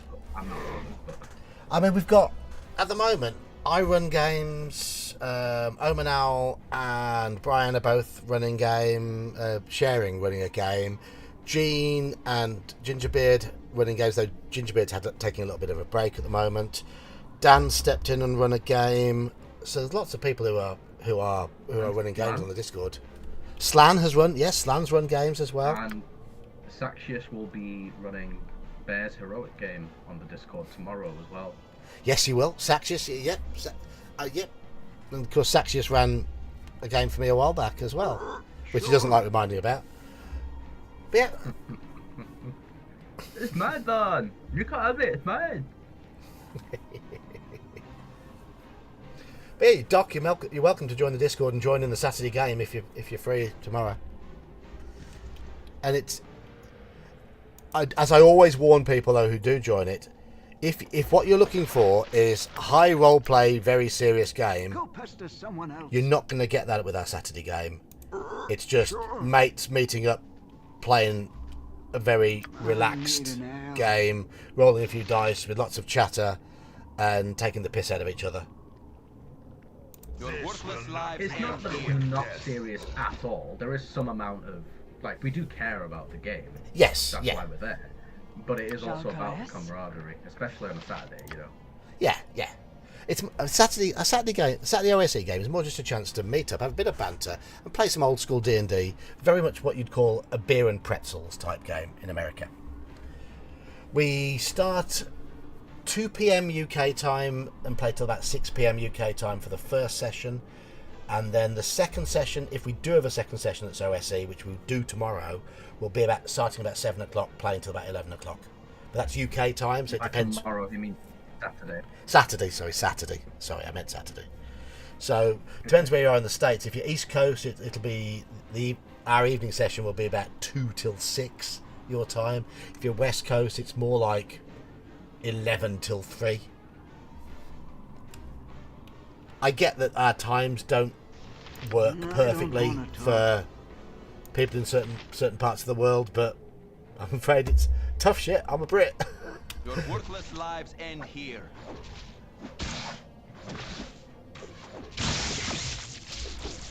But it's good that we have people from all over the world, really. It is, yeah. That's what we like. We've got people What do you all the way from the far... Well, I was going to say Far East, but technically it's not really Far East because it's on the other hemisphere, isn't it? Yeah. Australians. Again, you disturb me. We've got people from the other hemisphere, and we've got people from across the pond on the western side. Yeah. As well. I'm sure we've even got a few people from around, like, the Middle Eastern part now. Yeah, we do, yeah. We do. Well, me do's from Jordan. I mean, we had someone join chat yesterday from the Philippines, right? Yeah. Go pester someone I else. mean, that was wild. But It's cool. good that, you know, Alright.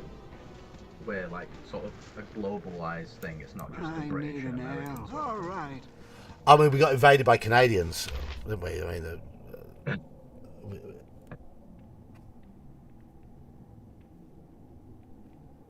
Well, I mean, if you think about it, I Canadians don't are like a want- nice middle alright. ground between Brits and Americans. yeah.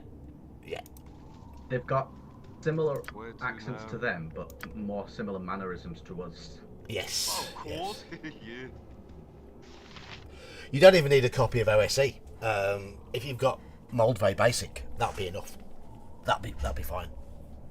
In fact, people have played who don't even have any of the rules. We're not sticklers to the rules either. It's just a bit of fun.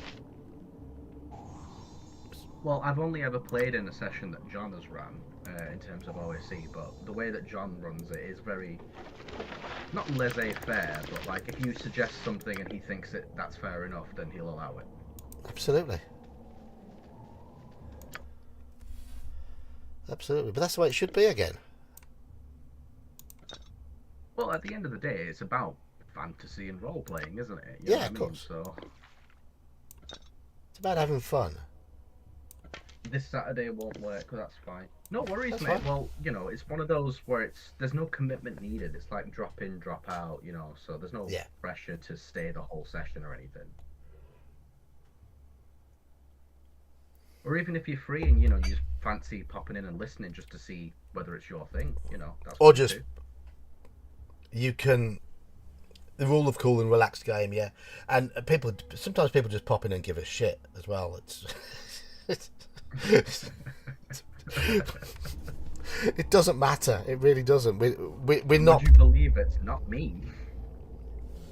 Yes, Andy. It is a continuation of my game from last time. Indeed. Oh yes, with Andy Mohammed Goldstein. Yeah. Yes. Yes. Don But and probably the most politically incorrect character on the entire server.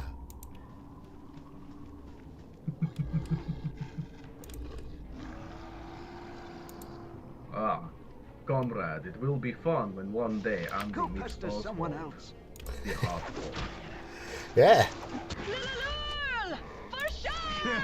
time for a bit Because, of the by rough the and way, Doc, tumble. in case you don't know, orcs and half-orcs are Slavic in that world. Yes. Yeah, that's fine. I mean, I unfortunately can't play in the We afternoon have session. a paladin in our Monday. Yeah, I unfortunately can't play. Well, you see, Doc. When Gene's been running it recently, I've been playing a paladin. I've been playing Albertus. Albertus Jogson Brighthammer von Offenbach IV, who likes to be referred to by his entire name. And Of course he does, because he's a paladin. because he's a paladin, yes. And I Can't shorten his name. That's like disrespect. absolutely. We can't be having that. What now? A simple But time. mean, meanwhile, we'll have Hungar who'll call you Sir Rusty. Yeah, well, that's so rusty. That's in the other game, isn't it? But Albertus huffed and puffed when he was asked when he was forced to joust against a female opponent. A female? Ralph might be available for Saturday, he says. Yeah, I'm not available in Saturday afternoon, unfortunately. I can't play in the afternoon when Gene's game in the afternoon because of work, but I'm running the one in the evening. Gene will be. I'll try and be. Gene, I need an. Sure. Gene will be happy for players. I'll be listening. I'll be lurking. I'll have Discord on. You'll be working and lurking. Working and lurking, yes. Of course, yeah.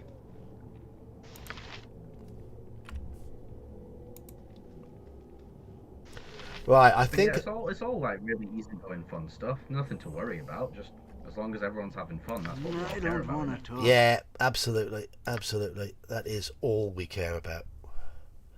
Right, I've got to take a book to somebody. Think it's up here somewhere. Oh no, fetch quest.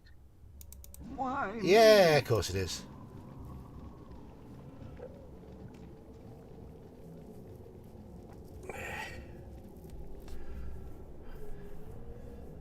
Oh, did I tell you? I don't know if I told you, John, but yesterday we made some homemade fried chicken. It was absolutely amazing. Don't tell me about your mum's home cooking. Makes me jealous. No. This is not my mum's home cooking. Well, it was, but it was also mine.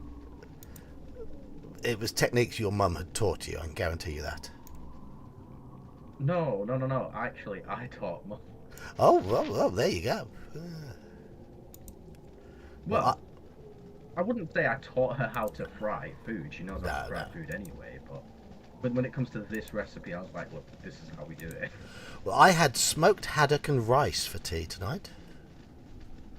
And it was lovely. Oh, I don't really like smoked fish, but haddock sounds nice. Yeah.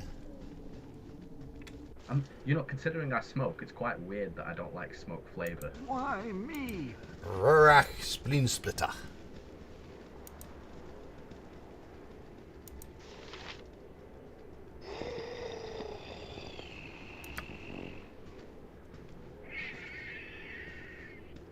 So what we do is we marinate it in buttermilk and spices and salt and stuff for like 24 hours. And then we'll put the same spices in like a mixture of flour and cornstarch. And then just fry it up, and it's absolutely delicious, mate. Ah, so who have I got to give this you book won't be to? able to have the buttermilk, but No, I wouldn't have the buttermilk. Who have I got to give this? Have I got to follow him? I mean, hold on, I'm just trying to. you like hot sauce, don't you? I do. It doesn't like me at the moment. You can achieve the same results with hot sauce instead of using buttermilk and spices.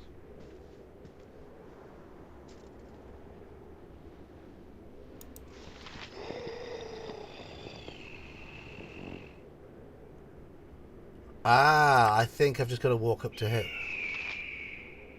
Yes.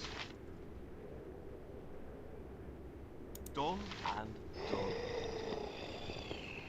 Oh, belly shaker, right, okay.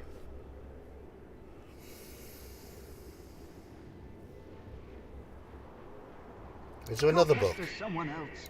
Why me? You liked him chunky, did he, Halakar? He was a bit of a chubby chaser, was he? Oh, someone's attacking me. You don't dare attack Bailoff. I need an. Sure.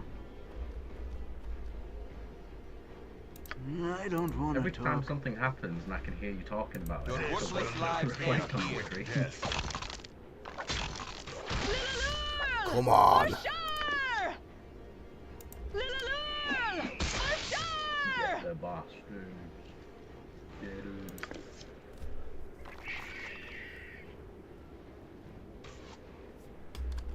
Oh, someone's shooting at me.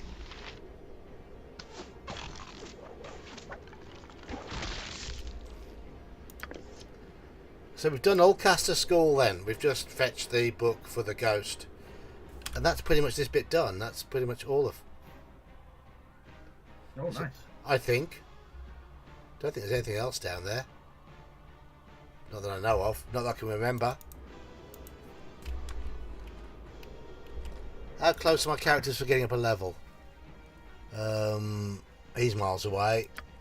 Oh, Dawn's really close. Edwin's close as well. Okay.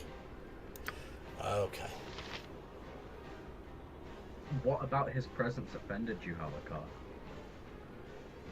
Well, he was playing a grey elf, and they're offended by dwarves. Full stop. Oh, okay, right.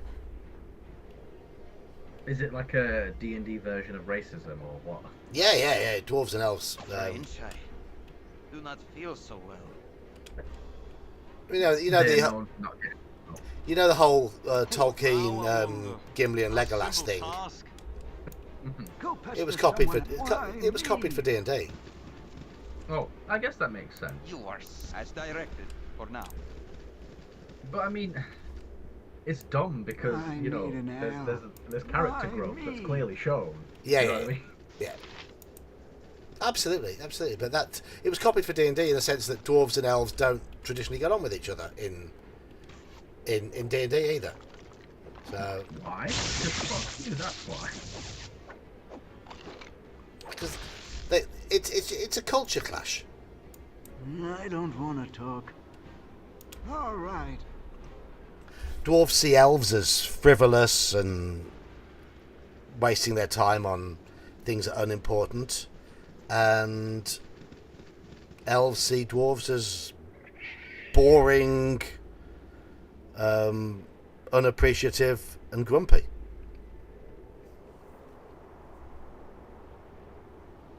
I mean, to be Night fair, Singer, neither of them are wrong. give me No. power. No.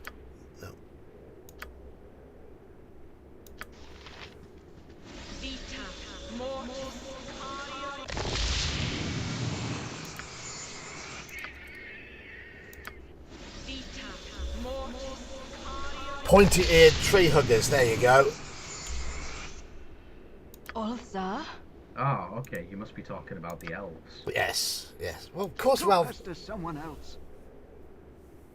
elves look down on dwarves. Yes, they do. Because elves should look down on most races.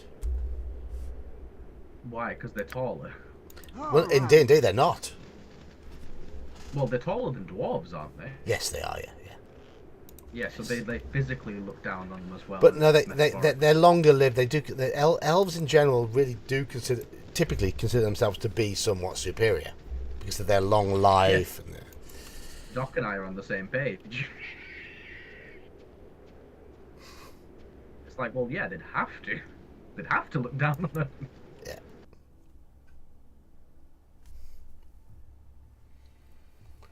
Right. To be fair, I think that is part of an element of human nature in general. We have this sort of natural predisposition to be slightly more condescending to people who are smaller than us.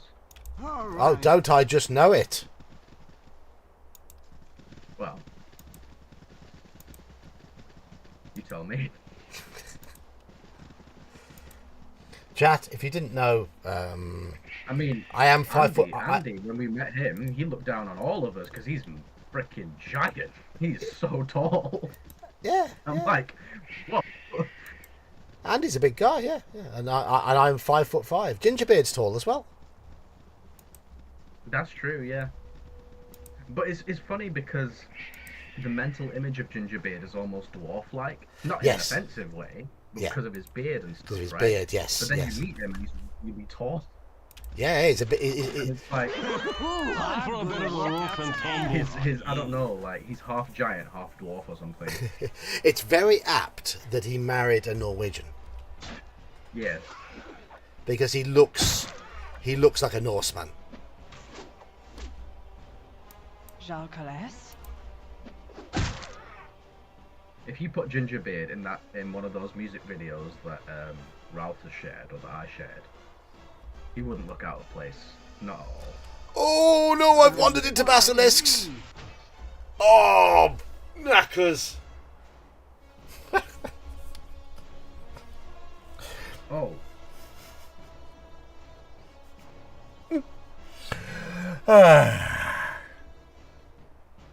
I forgot about them. That'll teach me to go chasing creatures. Thankfully, I have saved the game fairly recently. There's an autosave there. I don't want to talk. Go pester someone I else. don't wanna. Let's not go to that place just yet. Let's try Gullikin instead. You have been waylaid by enemies and must defend yourself. And of course, the enemy has appeared right next to my mages. All right, but not because you told me to. Oh no, the mages have to start using. Time for Yeah. a bit of the rough and tumble.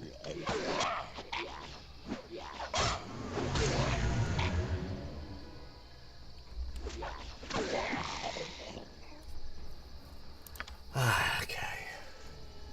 So Dawn's feeling poorly now because the ghast has got him.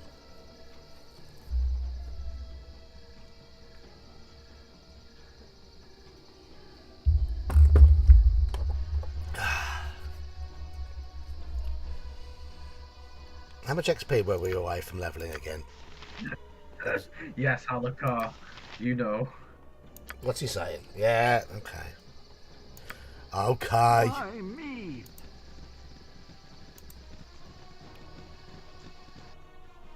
Should we try again to go to Gullykin? I love how we all act Why like that's me? one of the massive parts of my personality, when reality it's just a little bit. It's because you're on stream at the time of day when you're more likely to be doing that. So we just because I don't smoke during the day. we just assume that you're doing it all the time because whenever we see you, you're doing it. Yeah. But I lean into it, you know. Of course you do. Of course you The do. thing is, with Dan, it's like, well, it's actually true, isn't it? Yeah. But Dan I owns. sort of lean into it like I am. Yeah. Dan owns it. You own it. Mm.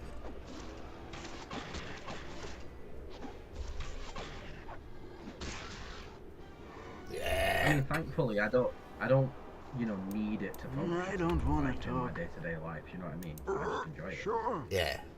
But if it got to a point where I was like, oh, I can't go to work, I need to smoke, then that's when I know it's bad. You know. Yeah. That's when you've got a problem. I mean, would I like to? Sure. I mean, sure, absolutely. But it's not worth it. I have to admit, I would Not worth struggle. the risk I would of my struggle job. to do a job which forced me to not have a vape for 4 or 5 hours at a stretch every time. Yeah. Unless that job was really engaging. That's the thing. Go pester someone See, else. so This at my will most not recent be a job, quick we death. weren't supposed to have breaks. We were only supposed to have a lunch break. Well, we convinced our manager to give us breaks, right? Because Yeah. most of us smoked or vaped. But because we got a 10-minute break in the morning and a 10-minute break in the afternoon, as well as a 30-minute lunch break, we were more productive as a result, This will not Time be for a bit of the Yes. rough. death. like as an overall team. And I think it's the sister office in Essex was like, well, what are your guys doing that our guys aren't doing? Because they're not hitting the figures that your guys are hitting. It's like, well, we get a break in the morning and the afternoon. We get Yeah. 10 minutes, to stress a bit. So, Absolutely. and it makes a huge difference. It does. Think about the fact that, look, 20 minutes of work time every single day per employee was lost, but we were still more productive. Because you were of a better state of mind when you were working. Exactly. And if you think about it, 20 minutes per employee, and considering there's more than, 20 of us, that's quite a lot of time. It is, yeah. But we were all more productive on an individual basis, and therefore on a team basis. Yep. And I suppose you chat and get to know each other when you're having a quick smoke or vape break. Yeah. It'd be like, oh, Your worthless I'm gonna go lives out for a end bit. of the here. rough Wait and 2 minutes. tumble. I'm just finishing this letter. Oh yeah, I'll wait for you. Yeah. Your worthless lives end here. Yeah. So You then built. while we're out, we'd be talking about work. Is or there stuff, really no whatever. one else you can bother? If our manager or whatever's been a dick, we get our stresses out outside, and then we'll come back in, and it's fine. Yeah. It gives a better atmosphere in the whole place. Yeah, I need an L. that's one thing that I have to say I do miss about working at that place.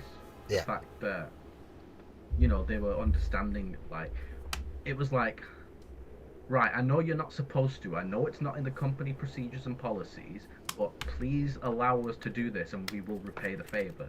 And Yes. then we did. Yes. and it's a matter of like, you know, you scratch my back, we'll scratch yours, or like, you know, there's a bit of give and take required on both sides, isn't there? Yeah, of course. Give us that 20 minutes a day, and we'll give you 20% better results. You know what I mean? Like, it seems like a no-brainer for any reasonable person, right? Absolutely. I mean, I'm completely in agreement. Give me power. I mean, I'm lucky. I work in a vape shop, so. I don't want Sorry, to I've just talk. read Holocaust's comment. Sure. I've heard it referred to as hijacking before. I've never heard any of those terms, but yeah, quite. You stacked off your 2 15-minute breaks so you could knock off half an hour early. They didn't let us do that. We asked, you know, could we work through our lunch break and just have our lunch at a desk? But no, we weren't allowed to do that. I mean, to be fair though, if you don't ask, you don't get, right? Quite. Not a fan of Viconia going out in front at the moment. Come on. Come on, men. Master blazing just sounds like what I do on a normal basis. I'm a master at rolling and I'm blazing. I mean, have you seen these things that I create? They're works of art. No, I'm certain I am no expert when it comes to that sort of thing.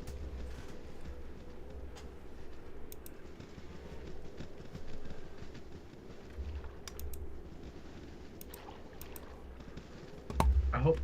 By the way, I'm sure you noticed that I respected your house rules. Yes, yeah. You told me I weren't allowed to smoke weed. I said, okay, cool, that's fine. No, not here. You're not. 'Cause my missus don't like it. So there.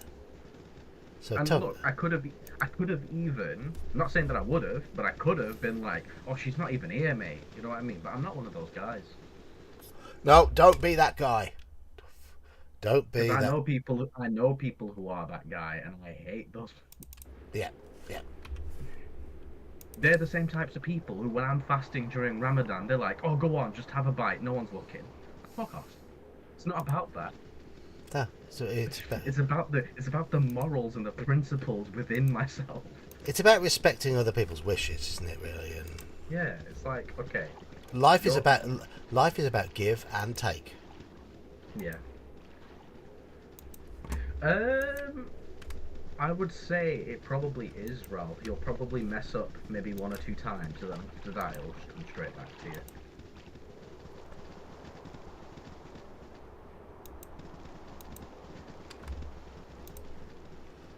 Even when I smoked it years and years and years ago, I was utterly useless at rolling. So, oh no, I don't want them. Oh no. In a way, yeah, I sort of wish I was bad at rolling because then I'd smoke less.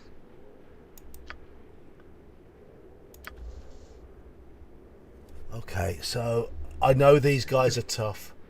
But you know what? Like, the good thing is as well. Like when I was at yours, I didn't have the urge to Well, smoke. now Do you know what I mean? wonder. One, obviously because I can Of vape. course. Yeah. You are Vape in the so house, and that's one irritating. thing.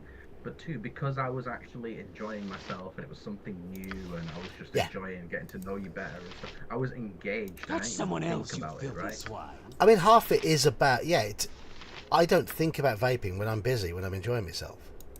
Yeah. But if I'm working, Be direct. it can be. I get bored. I get bored very, Go pester very someone quickly. else.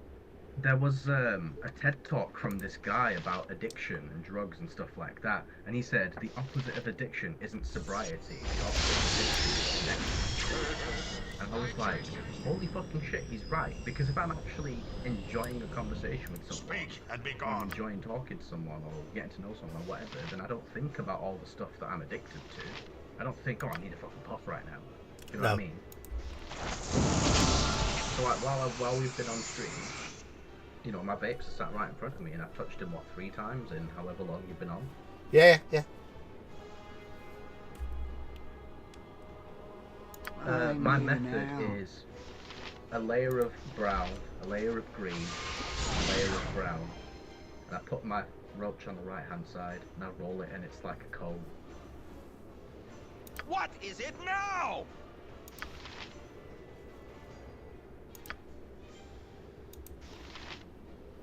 So I'm having to think about this combat here. I have a feeling I'm going to die in it because I remember this being very, very challenging.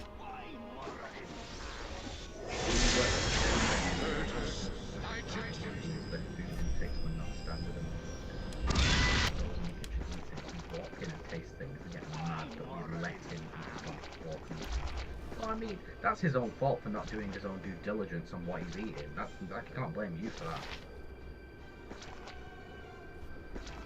Like, if you have special dietary requirements, you should let whoever know, right?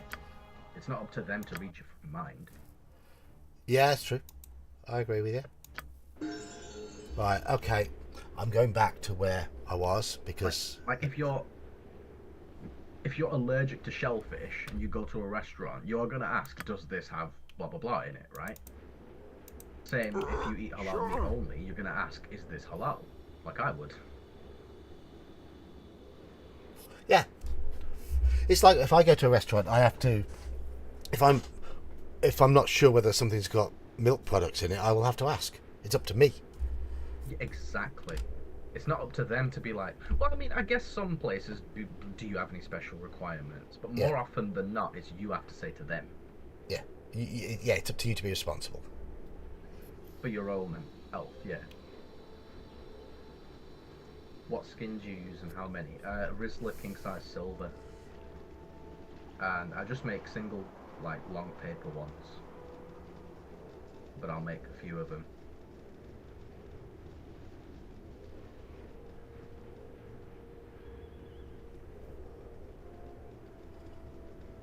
He would take a spoonful of soup and then ask what it was. Beef bouillon. I thought Pakistanis could eat beef. We can eat beef, but it has to be halal. That's well, true. assuming he's Muslim. I cannot Like Indians, definitely Your are not worthless allowed lives to eat, end even if here. they're not Hindu. But most Muslims are, aren't they? Muslims, they can eat beef, yeah. There's nothing in our religion to say that we can't. Time for a bit of the rough and tumble. It's been a while since I had a good steak, you know, to be fair.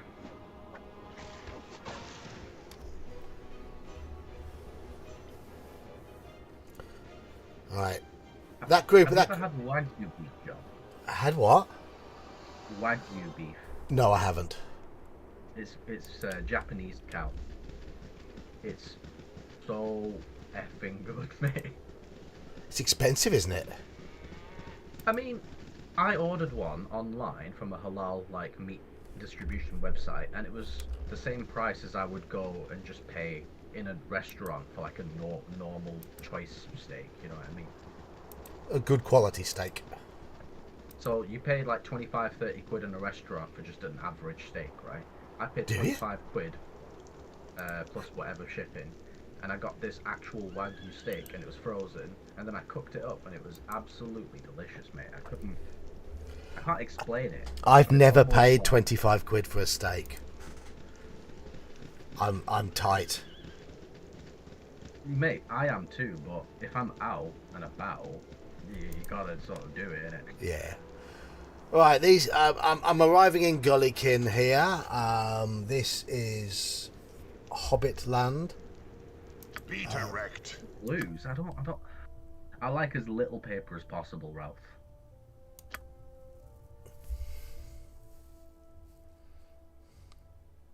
Although I use the normal green ones for cigarettes.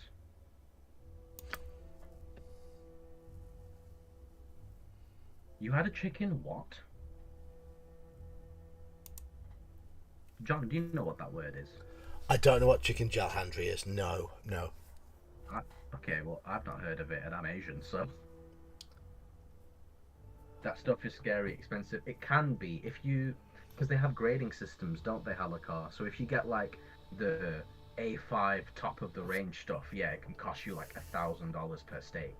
But if you get the lower grade stuff, it's not. It's still better than anything you can get that's USDA Prime, by far.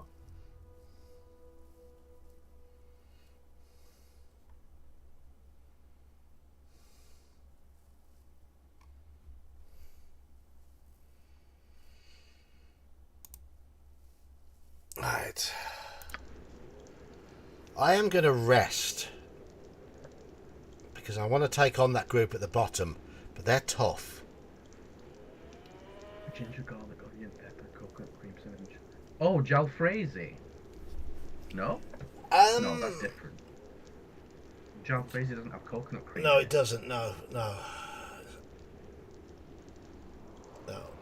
Maybe that's the difference. Maybe it's just Possibly. jalfrezi with cream.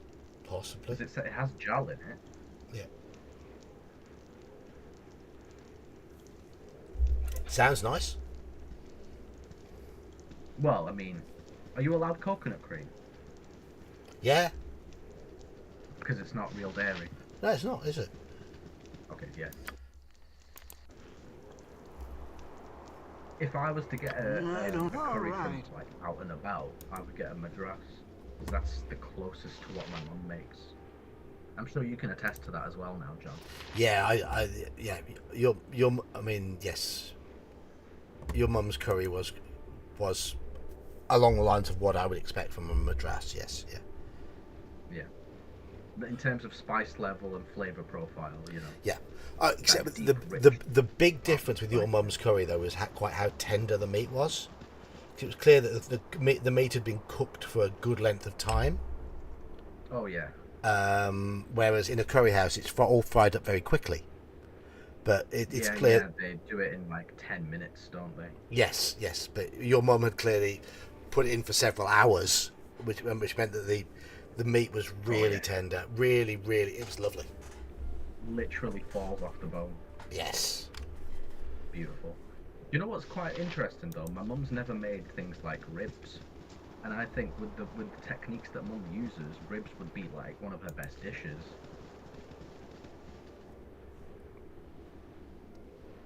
Right. This is a bit naughty, but this particular fight is really tough, and I remember the way I've done it before is find out exactly where they are, like I did then, and then just launch fireballs into their starting position and wound them. That's very naughty. It's very naughty of me. Disturb me.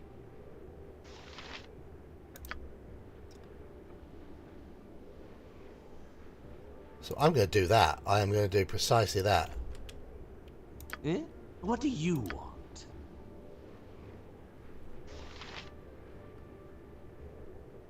I like how we're just chatting shit while you're playing Baldurs again. Yeah, why not?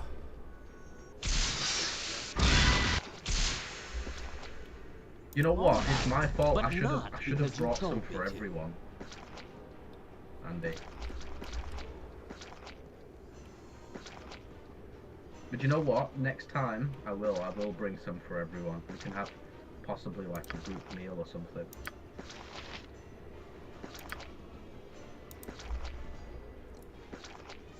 Although to be fair, I guess you'd need to stay for slightly longer than you did.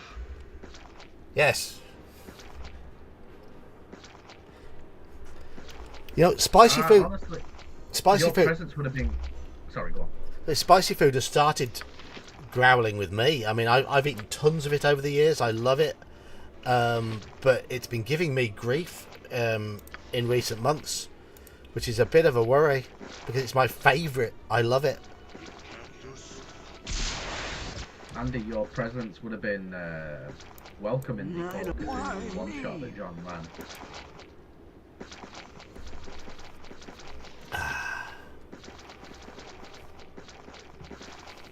So I've basically just killed them before they could even react because that would have been a really tough fight. One of their casters just keeps making everyone run away. Light! It burns!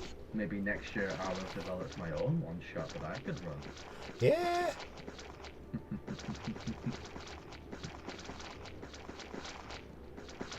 What's cowboy caviar? Thai fruit salad sounds interesting. I've no idea what cowboy caviar is. Cowboy caviar? I don't know. Who said that? Halakar. Oh, it hasn't come up yet. Oh, hey, Grim.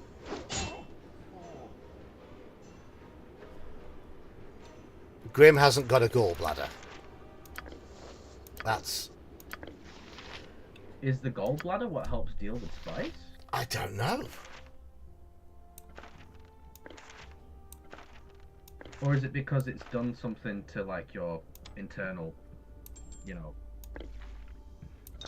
His internal what's it? You know, tracts. Probably. Probably something like that. Here we go. We're levelling him up.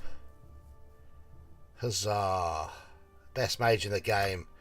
Slow to level up, though. Oh, now I've seen Halakar's comment. It was above and I missed it. Sorry, Halakar. What's a Thai fruit salad? Oh, Grim says, howdy, IQ, I can barely hear you. Do I sound okay? You sound fine to me, but obviously you come through at a different volume to me because I've got you in Discord, and I've got the Discord channel now linked to OBS.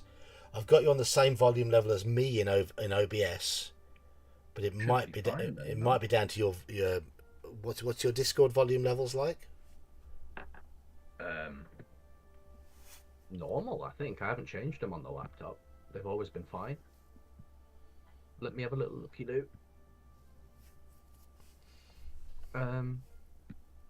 Yeah, it just says automatically determine input sensitivity, and it's been fine.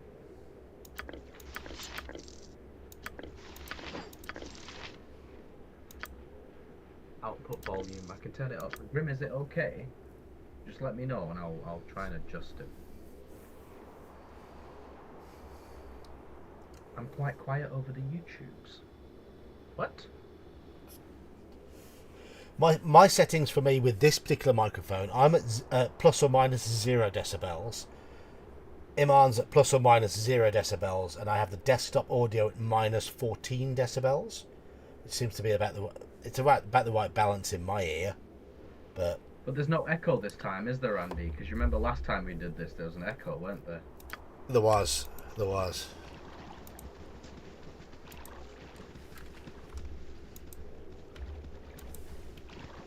Cowboy caviar sounds like one of the most disgusting things. Sorry, Halakar. That's not up my street at all.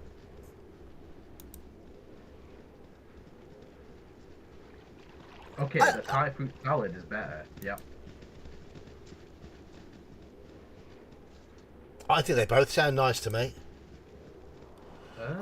IQ, you're quiet for everybody. Am I? Sounds like it. Do I sound alright to you? Yeah. Right, let me change the output volume and tell me if I'm gonna blow your ears off.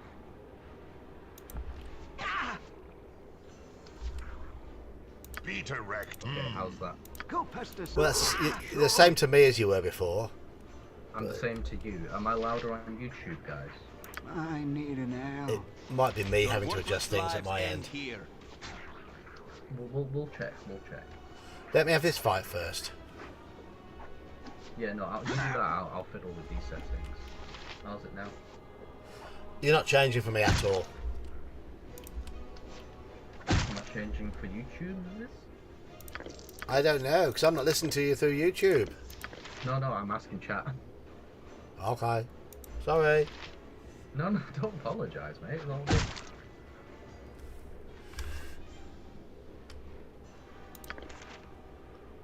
See, this is one of the issues that I have, Halakar, because if I say to people that I'm vegetarian, they'll shove salad in my face and I won't eat it. I have to say that I only eat certain types of meat. And then if they ask me, I'll say, oh, you know, blah, blah, blah. I eat pork and the meat has to be halal. But if I say vegetarian, then they make certain assumptions. It'd be more accurate to say pescatarian, if anything. Yeah. A nice slab of I can fish. eat fish whenever I want, you know. Yeah. I don't have to worry about it being halal. But... And fish is healthy as well. Nice piece of... Let me turn it up more, hang on. Right, has this changed anything, peoples? It might be me having to give you a bit of a boost. But the thing is, when I was streaming Underworld, you were louder than me, I had to knock you down about 4 or 5 decibels for Underworld because you were so loud. So I think it seems to depend on on whatever you're using as your source. Well, I'm using, you know how I do it on StreamYard or on the Call of Cthulhu sessions? I'm doing the same thing. Yeah. Oh well. So nothing's changed on my end. No change. Interesting. Okay. So the output volume of this quote doesn't make a difference. Your worthless lives end here. Death. Sit.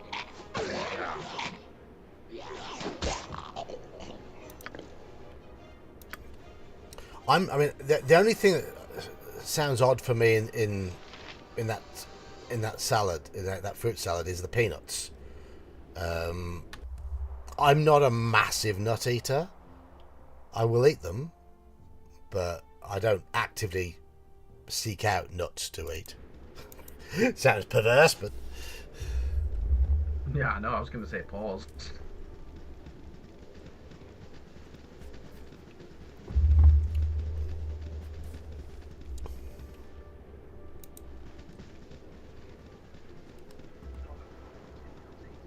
Sorry.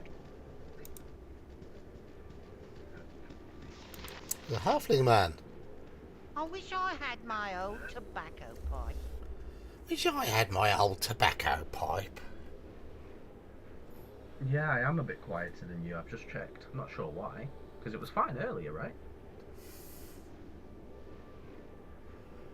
Should I to bump me up a few decibels? Yeah. Should I turn the game sound down? I think that might be an idea.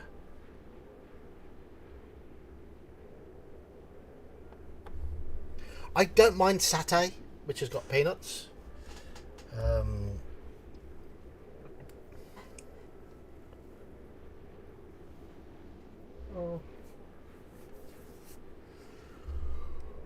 Oh.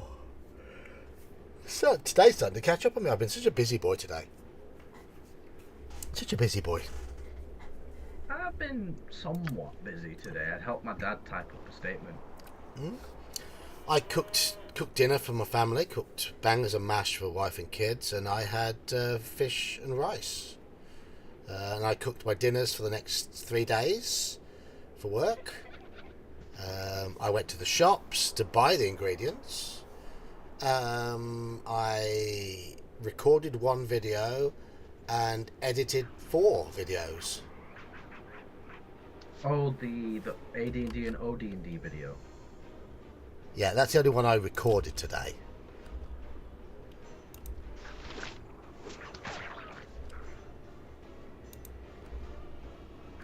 Have you fiddled with the settings yet? For sure! With what? The decibels. Not yet, no. You'll know when I do because it'll affect the stream. I have to. Oh. I have to drop out of the game to do that. Right. Well, I guess I can just shout. No, I'm joking. This will not be a quick death. This will not be a quick Your death. worthless lives end here. Well, I suppose being too quiet is better than being too This will loud. not Time be for a a bit Yeah. of a rough and tumble. I'm going to turn the game sounds down a little. I think. Your worthless lives end here. There we go. That's that fight done. I'm just going to quick save. Pause. Right. Let's go. You like that one, did you? Did you, Ralph? I'm quite annoyed with OBS with that one because I did all these settings and I thought I got the screen layout a lot better. And when it recorded, it didn't record. Didn't record right. Don't be silly, Grim. Don't apologise. You're good. What you like, honestly. Right, let's have a little look at these audio settings. So if I drop the desktop audio down to minus 20 decibels,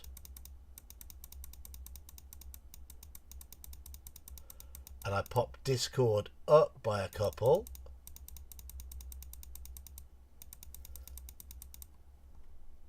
Let's see if this balance is better.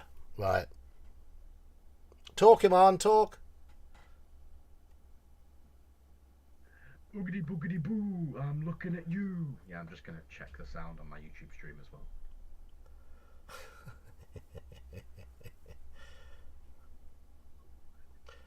Thing is, you came through on my desktop audio then rather than my Discord audio, which is odd.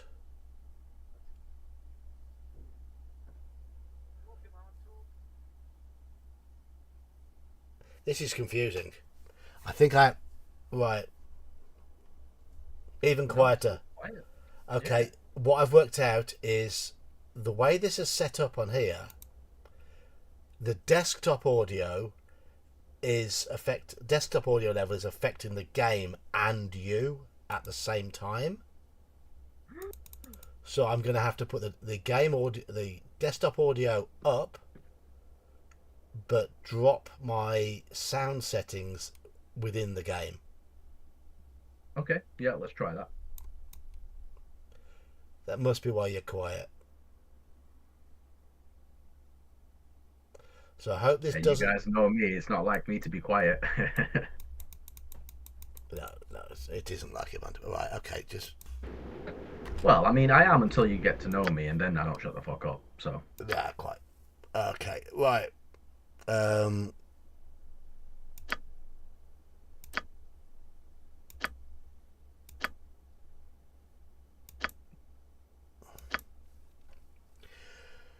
Okay. Oh, Andy says that's better. And hopefully much better. Right.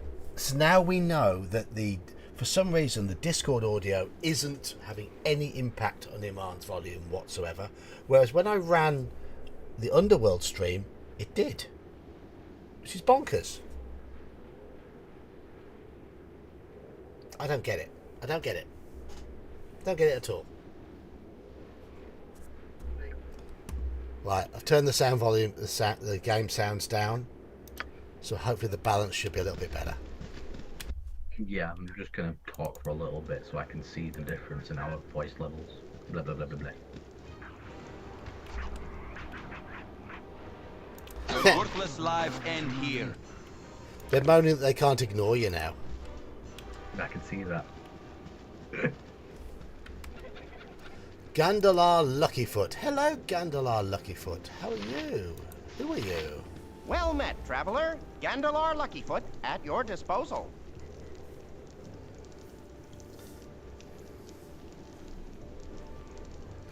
Yeah, it does seem better. Good. Yeah, okay. I think we're good. Thanks, Grim. You don't have to feel bad. You don't have to apologise or anything. Don't worry. It's good to get these issues sorted. It is. At least we now know that the applicable setting in OBS depends on the game. It might just be the fact that I've got this running native in Windows, whereas I've got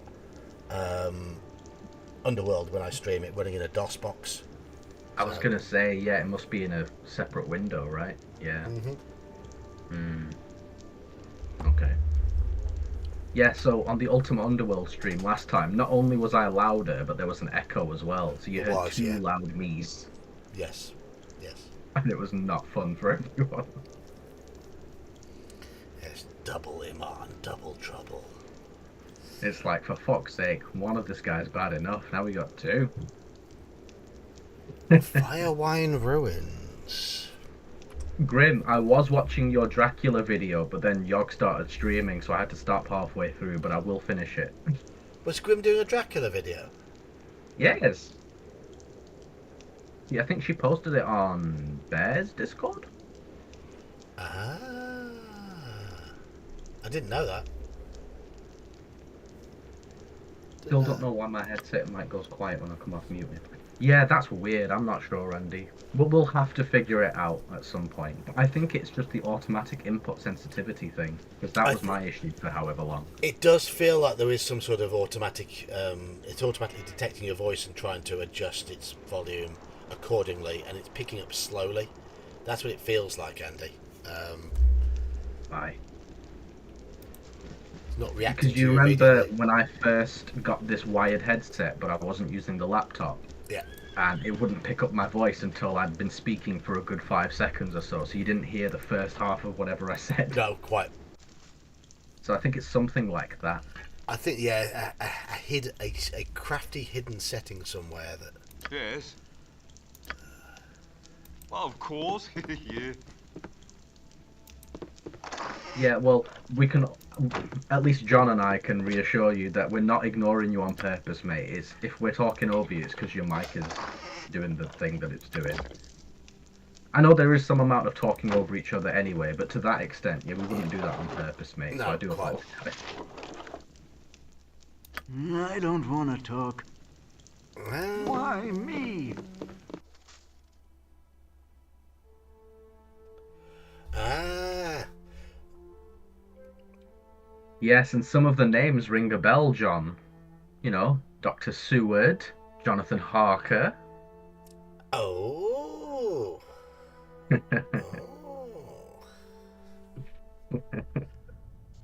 All right. You know the truth, that porridge is the food of the cultists. Oh, I'm pressing the wrong button. I appear to be robbing the little halflings at the moment. Oh, you can't rob your own kind, John. Funny man. I freely admit to being a hobbit. I am. I am very much a hobbit. I'm short, I am dumpy, and I am hairy. That makes me very hobbitish. I mean, it's funny you say that, though, because out of everyone on the server, you're probably one of the last people I'd want to mess with. I'm only little, though, and I'm little and smiley. Little and smiley, yeah, that is true. Doesn't mean you won't kick my ass. What? Look, we had this discussion when you came to visit, and you know exactly how to fight me. I've got short limbs, and I can't kick or punch. I'm appalling. I just jab and keep you on the outside. Absolutely. But if you let me get within 18 inches of you, I've got judo. So, and I'm physically fairly strong for a man of my age. Yep. Even and though I'm little. boxing is not a scratch on judo. I, to be honest, good MMA fighters have got both. So they both have their place. You're 5 foot. Oh, that's cute. My mum's 5 foot. my wife is she's about 5'2", isn't she? Ish. Yeah, you managed to find the only woman who's smaller than you. What now, I wonder? Done and I think she's done. about 5'1.5", my missus. Quite how we ended up having a daughter who's 5'7", I don't know, but Iman. Yeah, it's a bit interesting. Iman will attest to the fact that my daughter is of above average height for a girl. Yeah, she's either slightly shorter than me or the same height as me because I'm 5'8". No, she's about 5'7". She's about 5'7". But she's still probably going to grow another inch or so. Right. 'Cause No, she's 20. Just 20. She's 20. She's not going to grow anymore. Right. She hasn't grown for about 2 or 3 years. Oh yeah, that's true. I guess girls do hit puberty earlier, don't they? They do, yeah. Because I didn't stop growing properly until I was about 21. No, I didn't. But, I mean, the amount that I grew from obviously like 12 to 14 was a lot more than my later years, but yeah. For me, my big growth spurt was when I was about 14, 15. And it wasn't a big... Because I'm Asian, I hit puberty quite early, so I was one of the guys with like a mustache and a beard by the time I was in year 9. I was odd. My voice broke quite early, but everything else happened at different rates. I was a weirdo. So when I was 12, or when I was 11, sorry, I had this little bum fluffy Asian mustache, you know, like the Slumdog Millionaire sort of look. Yeah. So then it was my birthday when I was in year 7. I just turned 12, and I don't know why the fuck I decided this, but I thought, you know what, I'm going to shave my mustache. So I did, and when I walked into form that day, everyone just burst out laughing at me.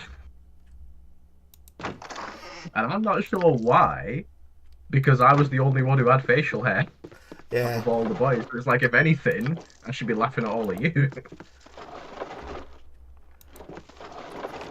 Laughing at you because you was different. That's what it was. They're laughing at me because I was more of a man than them, and I wasn't even a teenager yet. A simple task. Because I remember there'd be a few guys who'd be like, "Come on, how do you grow a good beard?" It's like, are you asking me? I just have it. Sure. For me, I basically just grew late. I was All right. I was the shortest kid in the year for a long time. All right. And I'm probably bigger than a few of the lads in my school year now, but for ages I was so short. See, for me, it was the opposite. I was short, and then I was tall because I hit puberty earlier than everyone else. But then they all caught up to me and then surpassed me. My wife was average size when she was All right. when she was in her teens, but she didn't grow after about the age of 13ish. All right. All right. Sure. If I'd have stopped growing when I was 15, I would have never got above 5 foot. And I'm glad I did. Glad I kept growing till I was at 20 odd. Is there really no one else you can... All right, but not because you told me to. All Shut up. right, I do sometimes wonder though, to. would I have been taller if I had not done certain things in my teenage years? I would have been taller if I'd have eaten more healthily. That's someone else, you filthy swine. That's one of them. Yeah, I think part of the fact my daughter is tall is the fact she's always eaten healthily and always kept very Why fit. me? It certainly helps. So I never Alright. I mean, obviously we did PE and stuff in school, but I didn't exercise like I do All now. right. No. And Sure. I wouldn't say I regret Why not me? doing it necessarily, because obviously my life is what it is, right? But I do sort of wish that I'd have started exercising earlier, because I know I'd be so much healthier by now. Yeah, same. Or well, not even healthier, just less unhealthy. I wish I'd gone back to judo sooner.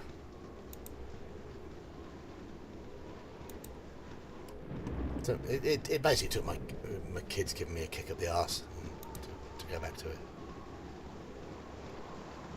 But the good news is, not only for yourself, but at least for your kids, you know that they can handle themselves, right? Yeah. And they're both physically fit as a result.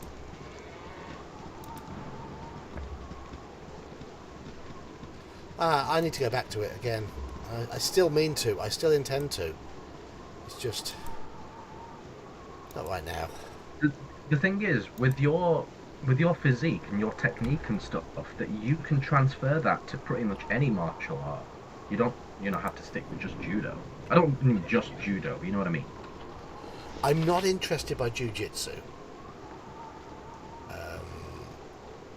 Yeah, I'm not gonna lie, jiu-jitsu is a bit gay. It's not that. It's the jiu-jitsu. It feels a little bit bland. I don't for like me. being in close proximity with other men. I'm afraid judo's a lot like that. When it comes to that sort of thing. I don't mind a bit of grappling, but when you're on the floor rolling around, it's a bit gay. And I'm not saying that as if to say a jiu-jitsu practitioner couldn't choke me the fuck out. Obviously they could, but yeah. We would do entire 2-hour sessions where we're rolling around on the floor sometimes, but it wasn't everything to do with it. We'd have that sort of session about once a month. No, because judo's about getting your opponents to the floor, not what you do afterwards, right? It's both. It's a combination. Well, I mean, in a real situation, in a real fight, once you get your opponent to the floor, you're gonna fucking stomp them. You're gonna punch them. You're gonna ground and pound them. More intrepid fools You know what I mean? on the road No, to a I'm beating? not good. I'm gonna rear naked choke. That would be my aim. Oh, really? Yeah. See, so that judo throw, that judo toss that you taught me. So if I did that to someone and I was grabbing grabbing their lapel or something with one hand, and I had a free hand, I would just lay into them. I wouldn't. With my free hand. I would try and keep hold of the lapel and wrap it around their neck and put them to sleep.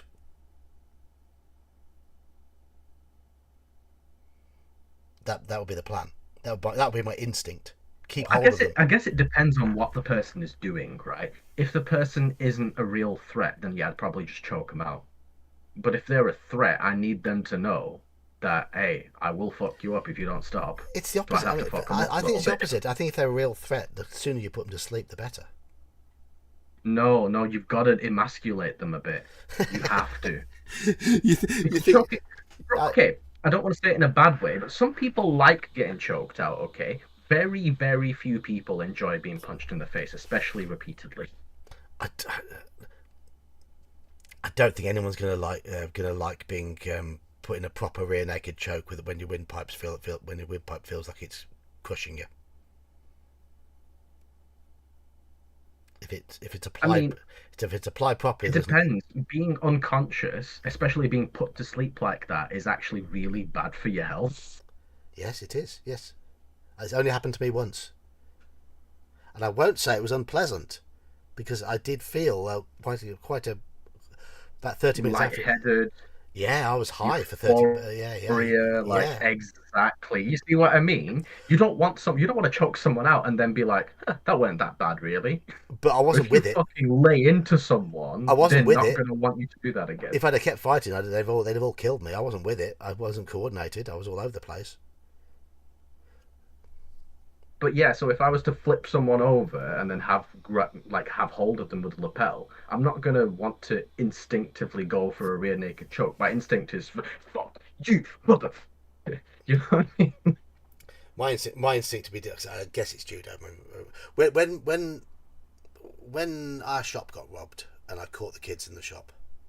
The first. I don't think you told me this. A gang of kids came in and I defended the shop, and I got hold of one of them, and the first thing that came into mind was to make him go to sleep, and he wriggled out of his coat and legged it with all of his cowardly mates.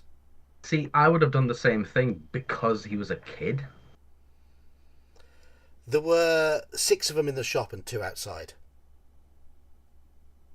See, if we're talking like adult to adult, I don't mind putting a beating on as much, but if they're like significantly younger than me, then when I say kids, they were all taller than me, 15, 16, 17-year-olds. Yeah, when you say kid, I assume you mean like high school, college sort of age. Yeah, about that sort of age, and I don't know how old he was, but a bunch of little 5-6-year-olds running into you. No. But they were throwing furniture at me on their way out as they ran like cowards, and I'm glad they ran because they didn't come back, and that was the thing. Andy makes a good point, you know. With BJJ, they don't focus on the standing stuff, and a lot of the times, you know, you can choke someone out while they're still standing and you're on their back. Yeah.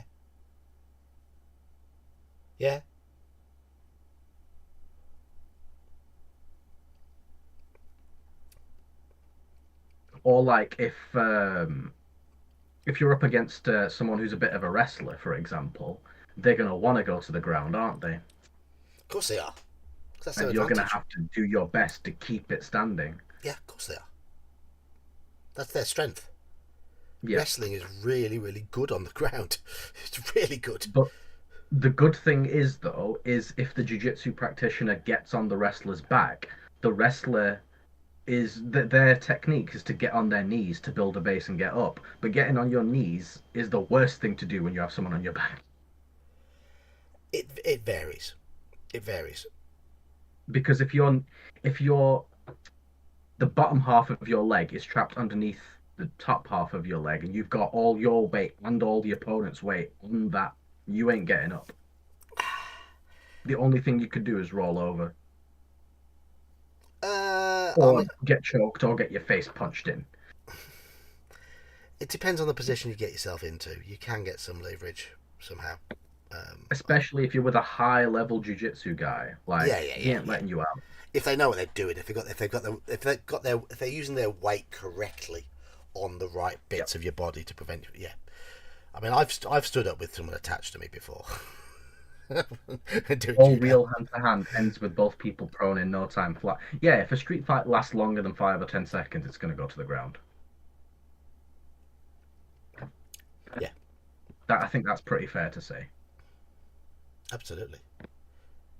There was one time, I'm not bragging about this, right? Because it's kind of dumb of me. But one time, I choked a guy out and walked away from him and didn't look back.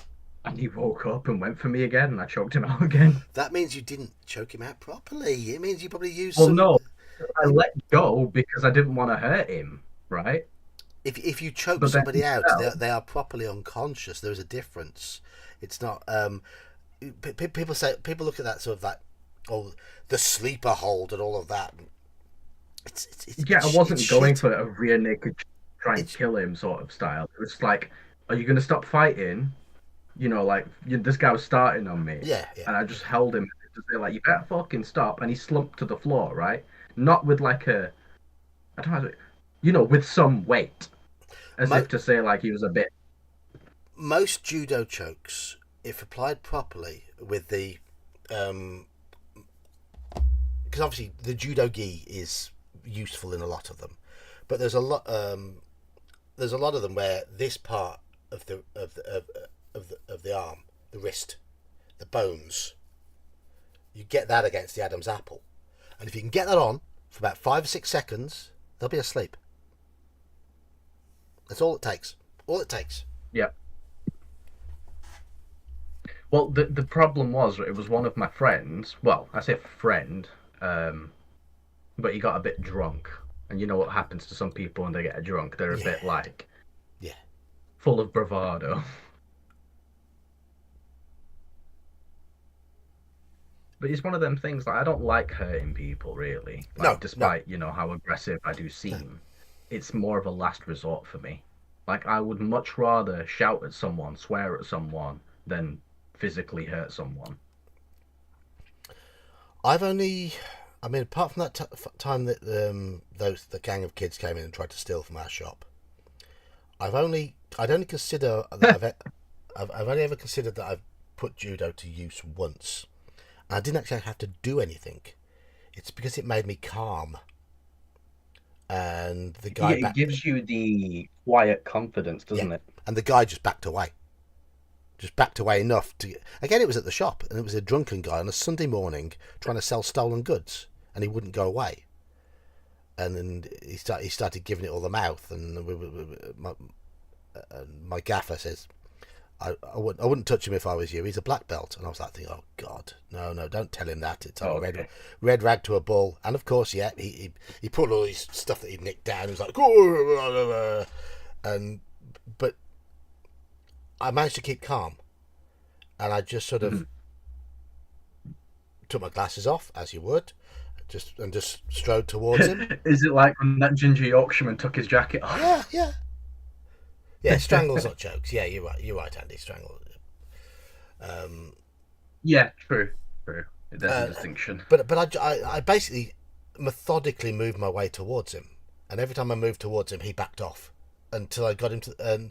But I just kept calm, just watching what he was doing, just going to block anything if he came anywhere near me, and I'm guessing it's just the fact that I was calm made him back away from me, and as soon as he got to the doorway, I just threw him out into the road. Just gave him a massive shove. He landed in the road about 15, 20 feet away. He staggered drunkenly across off the curb, splat in the road. And I was just like, just fuck off and stay fucked off, and close the door. And that was it. I guess the equivalent for me would be, if you see me standing and you're presenting a threat to me, if I take a step back with my right foot, you are fucked. Because it means I'm getting in my boxes. Because I showed you my boxes stance, right? It's like I keep my right hand by my chin at all times, pretty much. So if you want to try and go for me, I'm going to counterpunch you. Go for it. Try. My reflexes are good. The problem with that stance that you showed me, though, is if you do that stance to someone who knows a little bit of judo, you've got that foot nicely forward. And I'd be looking at that. Oh yeah, you'd be trying to kill me. You'd be trying to sweep me and shit. Yeah, I'd be looking at that thinking, there's a weakness there. I can, if you just, Well, this is the thing, right? So there's no perfect martial art. No, there isn't. So every martial art has a weakness to something. Correct. And boxing is fundamentally very limited, right? Boxing. So, like, I don't want to say it in a bad way, but you know, a boxer who fights in another martial art wouldn't do as well as someone who does other martial arts to try boxing. There's a reason why good MMA fighters have got a combination of boxing, kickboxing, judo, jiu-jitsu, wrestling, kickboxing. They'll have boxing, kickboxing, or taekwondo or something like that when stood up. They'll have judo to take people to the ground, and they'll have BJJ or wrestling for the ground. And or combat sambo if you're Russian. Yeah, and they combine them. And that's the thing. So with mixed martial art, and part of the reason I enjoy watching it is because of the variety of ways of fighting. Whereas in boxing, it's going to be a decision, a KO or a TKO. Yeah. That's it. And as well, so with the foot positioning and stuff, as a boxer, you don't have to worry about getting kicked. No, of course you don't. You don't have to worry about getting your leg taken and being taken down. But if you have that foot position against somebody who's a kickboxer, then they're going to kick my leg all day long.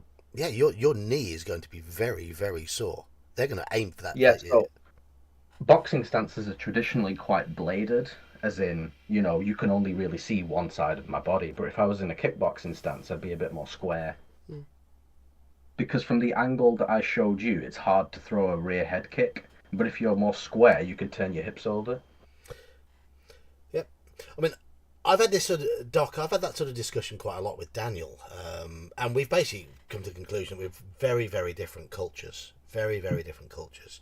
I am much happier to live in a society where I don't feel any need to carry a weapon. None whatsoever. That's the thing as well. I've never felt. I don't agree with people who carry weapons. Yeah, I have some, but I don't carry them on me ever. No. Like, if anything, I am the weapon. I mean, I like being able to walk down the street and know that I'm not going to encounter anybody who's carrying a weapon, because it just doesn't happen. Not. Okay, if you go to dodgy parts of the city, it could happen, because there are dodgy areas, but there's dodgy areas in every major city in the world. If it's in the world, there's a dodgy part of it. Yeah. And I've never felt the need to carry a weapon, and I like that. I quite like that. Yeah, and that's the thing. Like, in America, just knowing that probably at least half of people have the gun. It depends what state you're in. Kind of terrifying. It depends what state you're in, and yes, I would find it terrifying. But then, it's also kind of hypocritical of me to say that, because if I went to America, I would want to get a gun just so I could feel safe. Then. Thing is, Doc. But that's not what I want to do. Thing is, Doc, when you hear of Britain's knife issues, the reason you hear about it is it's still news, and the reason it's news is because it's not common. It's blown out of all proportion. Yes. And the attacks you hear about tend to be gang on gang, and the gang areas more often than not. The gang areas, it's much like in the US. You have specific areas which are sort of dodgy gang on gang type sort of stuff. You have little hot pockets of gang violence and stuff like that. And if you avoid those, you're never going to encounter any problems. I've never seen a machete. I've never seen a machete. I used to live in Rusholme in Manchester, which is one not town or city. I don't know. It's basically one area away from Moss Side, which everyone claims is like one of the worst areas in Manchester. But it wasn't that bad when I was there. No, and I mean, I'm 52, and for 47 years of those 47 of those 52 years, I've lived in Birmingham, and I remember there was a piece on Fox News a while back, a few years ago, that claimed that Birmingham was a no-go zone because of gang violence, Asian attacks on white people, all that sort of stuff. Doesn't happen. Doesn't happen. not unless you go looking for it. Not unless you go looking for it. And in 47 years of living in this supposedly no-go zone of a city, I've never had a knife pulled on me, never seen a machete. I've never seen any serious violence other than a few people having a bit of fisticuffs when they're drunk after being kicked out of the pub. That's it. That's it.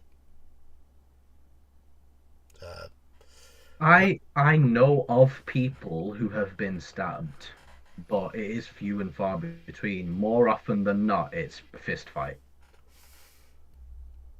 And it's usually, I can't remember who was saying it on stream. It was last week or something, but it was Bear, I think. He was saying that all the fights don't happen when the bars are open. It's when the bars are closing. That's when the fights happen. Mm-hmm. And he's right. Yeah. Yeah. When the last few remaining drunks spill out onto the streets, and it's normally handbags. It's especially those ones who have been buying drinks for girls all night and haven't gotten any and things, and they're all frustrated and it's handbags. Yeah. It's handbags. Yeah. If something if a knife crime happens, it's very, very rarely a random attack. It does happen, but 90% of the time, I would say it's gang-related stuff. Especially the further south towards London you go. Yeah. London has some shitty areas. I don't like London's a horrible place. London is not Britain. London isn't my image of Britain at all anymore.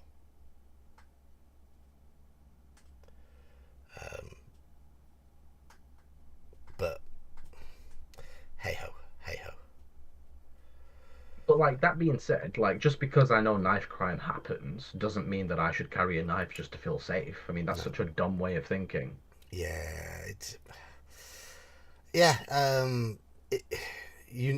know knife crime happens, but you know where and why it happens and who it happens between. So it's like saying, "Oh, I know car accidents happen, so I should stop driving." You know what I mean? Yeah. I mean, and the best way to stay safe, as far as I'm concerned, is just avoid the areas where it happens, because it is specific areas, it's specific people, specific areas, specific. Yeah. Yes, I very much agree. Yeah, I mean, look, I live in Burnley. It's on the news, so it's not really like I'm telling you anything secret, but someone actually got shot with a shotgun here 2 or 3 years ago. I'm thinking, where the fuck did these guys get a shotgun from? You can get a shotgun fairly easily in the UK if you get yourself a license, but the procedure for getting a license... As far as I know, it's only farmers are allowed them, right? You have to be a farmer or a member of a gun club. You are... We do. Don't tell Dan that. No, my brother was a member of a gun club, and the regulation he went through to get himself a shotgun so that he could go clay pigeon shooting and occasional bits of rabbit hunting of a weekend, that gun has to be so securely locked up, separate from the ammunition, in a place that's not known to anyone apart from him and any significant others, in a place that's hard to get to.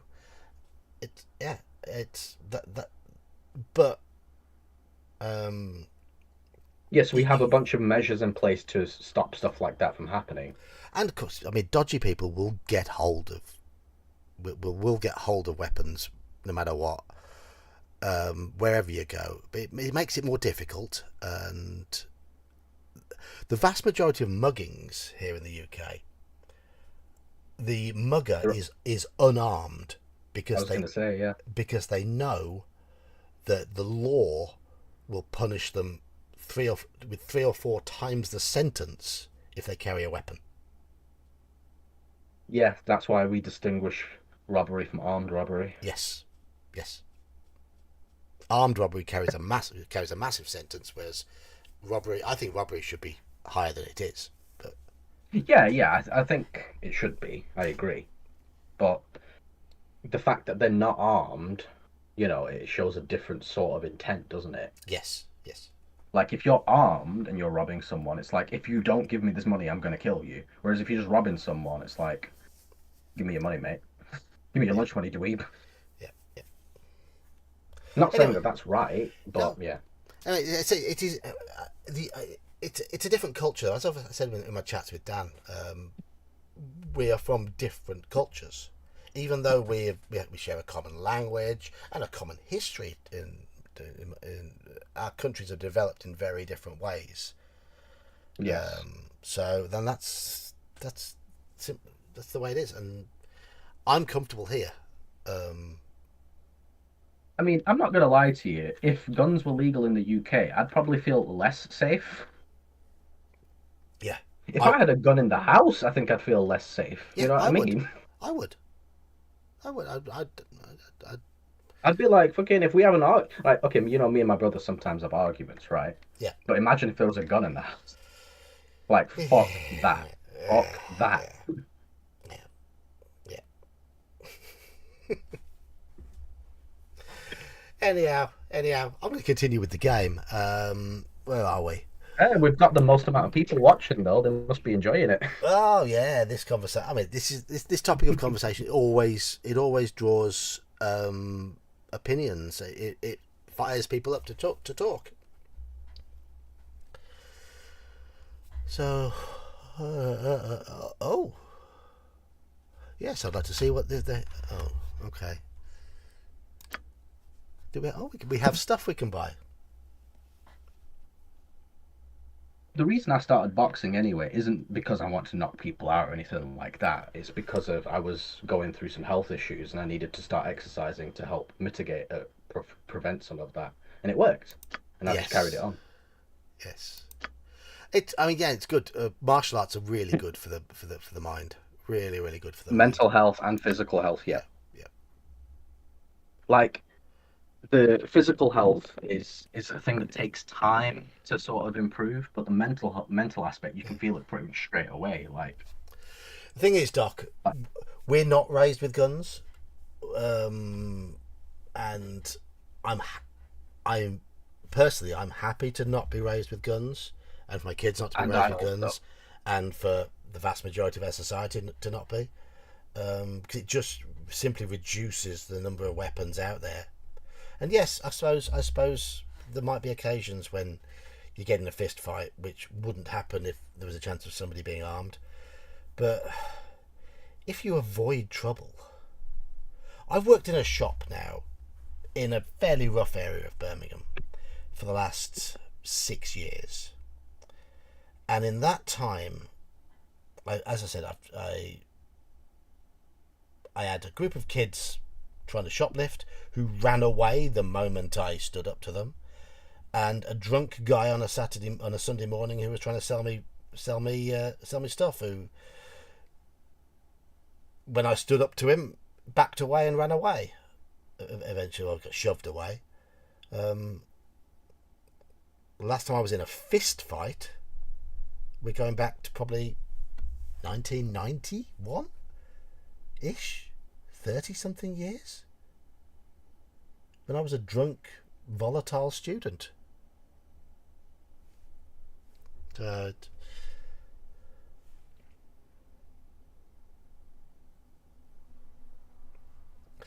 You've had guns pulled on you 3 times in your life. I've seen a gun 3 times in my life. Hello, Elfbait. I've seen 3 guns in my life. One was I had to go at clay pigeon shooting. One was when my brother got his license, his shotgun license, and showed me his gun. And the other was when I was on my way home from work. It looked like there was a drug dealer being arrested by armed police. And one of the armed policemen pulled out a gun and pointed it in the car as I drove past. And I was like, oh my God. I'm just not used to seeing it.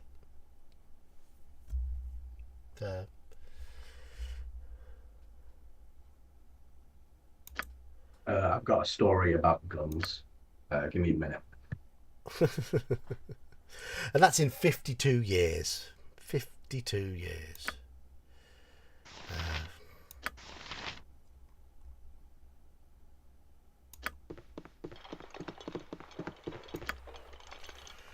Right, let me have a little look at these things. So, I don't know if I've told you, I believe I have, but I was actually at the Manchester bombing when that happened in 2017. You are? No, you haven't told me about that. Have I not told you? I swear I have. Okay, right, so this... Everyone and John, you're going to learn something. So, I was at the train station, literally around the corner of the from the arena where the bombing happened.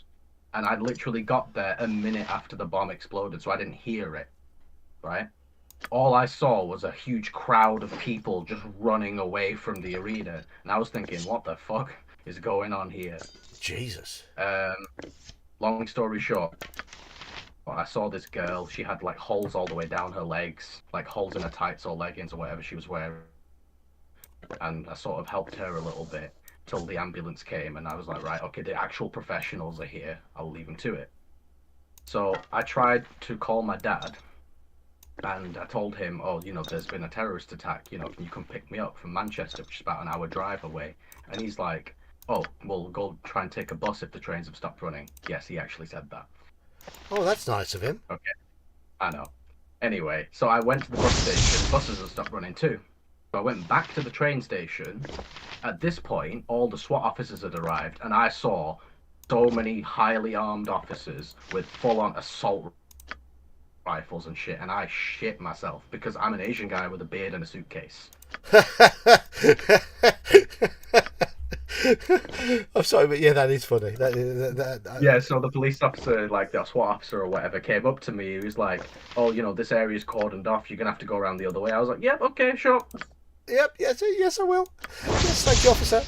Thank you. I'm good. But then my dad did come and pick me up eventually. But yeah, that's that story in a nutshell. Yeah, wow. So you can imagine going from seeing basically one gun in your entire 20 odd years up until that point to seeing dozens of all around you with these guys wearing, like, you know, all this armor and riot shields and all that sort of shit. It's like, what the hell? What have I walked into? Yeah, I bet. That would. But that was just a case of good/bad timing. I say bad because obviously it is what it is. I say good because hopefully I was what made the difference with that girl surviving, because I checked the news articles for days afterwards and I eventually saw a picture of her recovering in hospital, and I was like, "Ooh, okay, we're good." Iman the hero. No. I'm not saying that. What I'm saying is, if I'd have not done something and she'd have died, I'd have blamed myself forever, and I was not going to risk that. But yeah, of course. I mean, I didn't know what the fuck to do. Yeah, I was first aid trained. I'm not trained for that. You know what I mean? I'm not. I will admit, I'm not first aid trained. I'm trained to stop people from choking on vomit and stuff like that, not to stop people from losing huge amounts of blood. I'm not first aid trained. I'm squeamish. I'm really squeamish. I would run like a little baby from that sort of stuff, I'm afraid. I'd be useless. Absolutely useless. And I'm not proud to admit it, but I don't have the stomach for anything like that at all. I mean, I don't blame you. It's not the nicest thing by any means, but it's a matter of necessity, isn't it? Yeah, it's one of those things. It's like, I don't like other people's blood or vomit or anything like that, but I guess it comes to the point where it's like, well, actually, what did it for me? I was quite frozen in shock, to be honest. But then she was like stumbling towards me, and she said help. And as soon as she said that, my brain just clicked into gear, and I didn't think. I just acted. Do you know what I mean? Yeah. Like, if you ask me what I did to help, I can't tell you. All I know is that I was there for about 15 minutes just trying to keep her awake and with me till the ambulances arrived. You've never told me this story before, so... How have I not told you? I swear I've told you. I told someone on the server. Weren't me. Weren't me. Whoa. Okay. Well, now you've learned something. I So yeah, have. that had long story, but I've told it in a nutshell. But yeah, I was visiting my at the time girlfriend at university in Bath, and I was on the way back up, and I was getting the connecting train from Manchester Piccadilly to Manchester Victoria, and literally when I got to Victoria, that's what happened. So it was a matter of like wrong place, wrong time, right place, right time, whichever, you know. Right place, right time for that girl. Yes. Well, obviously she'd That's been in what the I wrong hoped place anyway. at the wrong time initially, but Yeah. yeah. So that was definitely something that, at least for quite a few years, I suffered PTSD from it. And I guess now I don't really suffer PTSD, but I still hold that day in my heart. You know what I mean? Yeah. And I realized that I used to go to university in Manchester. Do you know what I mean? I lived there for 2 years, nothing ever happened. The one time I go back there, that happens. Did you know that the bomber's brother is currently the inmate in British prisons who has the longest minimum sentence, who's not on a whole life order? What's the longest minimum sentence? He's been given he'll be a minimum of 55 years. Okay. Anyone Holy on more shit. anyone on more than that is on a whole life order, as in never have a chance of parole. Yeah. He has an opportunity to apply for parole in 55 years after he got sentenced. Yeah, he ain't getting it. He ain't getting it, but he'll be at least. I think he's going to be at least 70, late 70s before he even has an opportunity to apply. So he got as close as you could possibly get to a whole life order. Well, what can I say? He probably deserves it. Yeah. I mean, it's not for me to say, really. I mean, it's annoying because the one who was actually fully responsible for the bombing, isn't there to be punished for it. No, because he blew And himself that's something that annoys me about it. It's like, I don't know how to explain it. It's like you want them to suffer for what they've done, but they don't. Yeah. They've caused so much countless suffering to all these other people who, that could affect them for the rest of their lives. Especially if she had some injuries like the girl that I helped, right? Yeah, I mean, thankfully she was able to walk again and stuff, but, it could have been permanent. And Of course. just the fact that he got away basically scot-free, it pisses me off. Yeah. And you will have probably seen and felt, you being a Muslim, would probably have seen and felt some of the backlash that happened. Yeah, I feel it worse than everyone else feels it, because it's like, this is the reason why people don't look at us favorably as a whole, because of individuals like this cunt. Yes. And I just think, like, it doesn't mean that I have more of a duty to do anything necessarily, but I definitely feel more of the backlash. Yeah. Because no one's going to look at you and associate you with him, but they could look at me and associate me with him just because I'm the same skin colour. I'm not saying that to be racist, it's just a fact. It comes from a place of fear as well, doesn't it? That's the thing. People fear what they don't understand. Yes, exactly. And this is why when people ask me about my religion or my culture or whatever, and they say, "Oh, I don't mean to be racist," I said, no, you're not being racist. You'd be racist if you were ignorant about it. Yeah. If you weren't asking questions, that's racist. Yeah. So, anyway, yeah, sorry to go off on a tangent, but yeah, if you didn't know, now you know. I know now, yeah, well, fair play to you. I don't know how I'd have reacted in the same situation, as I say, because I don't know how I reacted the way I did, in all honesty. To be honest, I like to think that I would have done my best to find somebody who could help better than I could. The thing is, in a situation like that, you know that the ambulance has already been called, so there's nothing you can do until they get there. So it's a matter of, well, I have to at least mitigate some of the whatever it could be, right? Now, I'm not going to be the one to save her life, but I could be the one to help keep her awake enough so that when the ambulance gets here, that they can ask her name and this, that, blah, blah, blah, right? it's weird, right? Because I don't know what happened all in the order that I did things in, or it's just a whole messy blur to me, right? Especially because of the adrenaline that I was feeling from the situation, right? Because I'm thinking, right, if there's been one bomb attack, there might be another. Yeah, of course. Like he might not have been acting alone. Thankfully, he was, but like what happened in 2005, for example, in London. Pretty much, yeah. And it's like, there's an instinct of self-preservation, but there's also that human, like, you have to help. You can't just sit and do nothing. But actually, now that I'm on the topic, that was the first day in my life where I actually realized that despite everything that I thought and felt about myself, that I actually am a good person. Yeah. Well, yeah. Because if I was willing to help someone who I'm never ever going to see again, who doesn't even know my name and probably doesn't remember what I look like because she was so delirious from blood loss, like, if I was willing to do that, then surely I must be a good person, right? I mean, and I'm aware. I have no first aid training whatsoever, none.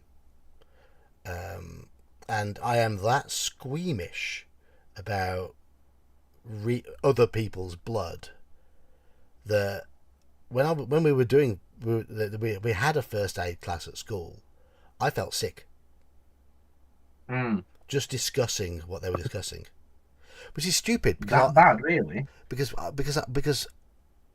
I will happily run a horror game knowing it's all fictional and describe some pretty disgusting things. But when there's a reality to it, I get really squeamish about it. I guess, yeah, that's understandable. I think most people probably are more squeamish than they realise they are. For me, I don't think blood is too much of a problem for me, but vomit, because especially the way it smells and stuff. If I see it or I smell it, then it makes me want to vomit as well. I don't have a problem with vomit at all. But blood I can deal with. I had a job when I was at university cleaning up after raves. And then that would be 8 hours on my hands and knees scrubbing up vomit and chewing gum that's trodden into the floor. Oh, no, that's basically all it was. All to earn £2 an hour. I would much rather clean up a murder scene than a nightclub floor. And I'm serious. No, I am fully serious. We're all different, though, and we are all different. But it's good that we're all different. Yeah, it means everything's covered, right? Yeah. If someone throws up, I'll leave it to you. If someone's bleeding, leave it to me. We're sorted. Grim, my own blood doesn't bother me. I had a red judo suit after one of my injuries. All my own blood. Oh yeah, she doesn't know that story. She won't hear in the stream. Tell her. Oh yeah, when I felt the skin on my head tear. Yes, yeah.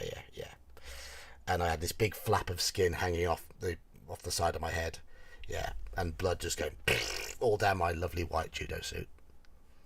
Yeah, and I had to go to A&E and have it glued back in place. Big flap of skin about that long, all hanging down. Yeah, it was lovely. And it just got glued. And it was my daughter what did it. She didn't mean to. Just threw me awkwardly onto a mat which had got a sharp metal ring on the edge of it, and I landed head first on that ring, and it just cut a flap of skin off. Yep. But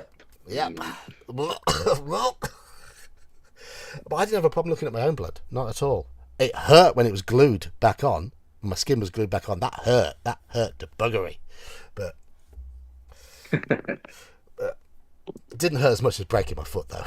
That hurt more. That's probably because it's got so many bones in it. Well, there we go.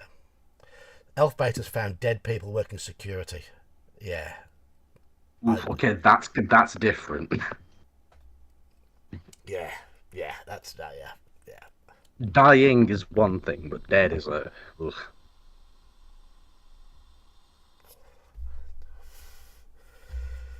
Yeah. I mean, I imagine you just feel really disheartened. Like, oh fuck, I can't even do anything about this. Yeah. Like at least with what I went through, I could do something. Whether it helped or not is another matter, but at least I could do something. So I didn't feel like. Yeah. I don't know. I mean, it's never happened to me, so I don't know. Fair play to everyone in the medical profession who does those sort of jobs. I just couldn't. On a daily basis. On a daily basis. Shit that I get traumatized with. My wife's brother is a paramedic, and we know that he has seen some absolutely horrible incidents, and he doesn't talk about them, and I'm glad he doesn't talk about them. But it's all because he doesn't want to scar the rest of you. Yeah, it's all in a day's work for him. All in a day's work. And fair play to the guy. It takes a certain type of person, you know. It does. He's got a very dark sense of humour, and he needs to have it. He needs to have that dark sense of humour to get through that job. He's first on the scene of a lot of accidents. So.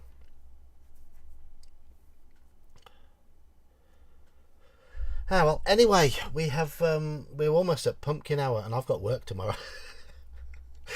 So we were playing games. I'm going to quick save. There we go, and I'm going to do a proper save as well. There's my evil save, and I'm going to have to end this stream about now, chaps. I think it's been a great conversation we've had. Oh yeah, I agree. Yeah, it's been. Thanks for having me. And it's been good and chat have got involved as well. I didn't expect chat to be quite so lively tonight. So, thank you, chat. What a way to end the stream. Exactly, Grim. Exactly. I've been off work today, so that's why I'm streaming tonight. And I had a couple of beers. There'll be left in that one. But I'm back at work tomorrow. But as I've said earlier, if you want to play some OSE, we're playing OSE Saturday. Gene's running a game starting at 2 p.m. UK time, and I'm running a game starting at 7 p.m. It's not on the event. My game isn't on the event schedule because every time I adjust the event schedule, it screws up all the other events. So I'm just telling people. I will be running an OSE game from about 7 p.m. on Saturday. And if you want to play, just be there. So. Be there or be square. Exactly. Thank you, Grim. Thank you, Grim. A good chat with some good blokes. Well, we certainly try. We try. But thank you, everybody in chat. I'm going to end the stream now. But it's been a pleasure to have you all join me for this impromptu stream. I've streamed a lot longer than I expected to and I've played the game a lot less than I expected to because we've been chatting. Great. So good night, everybody.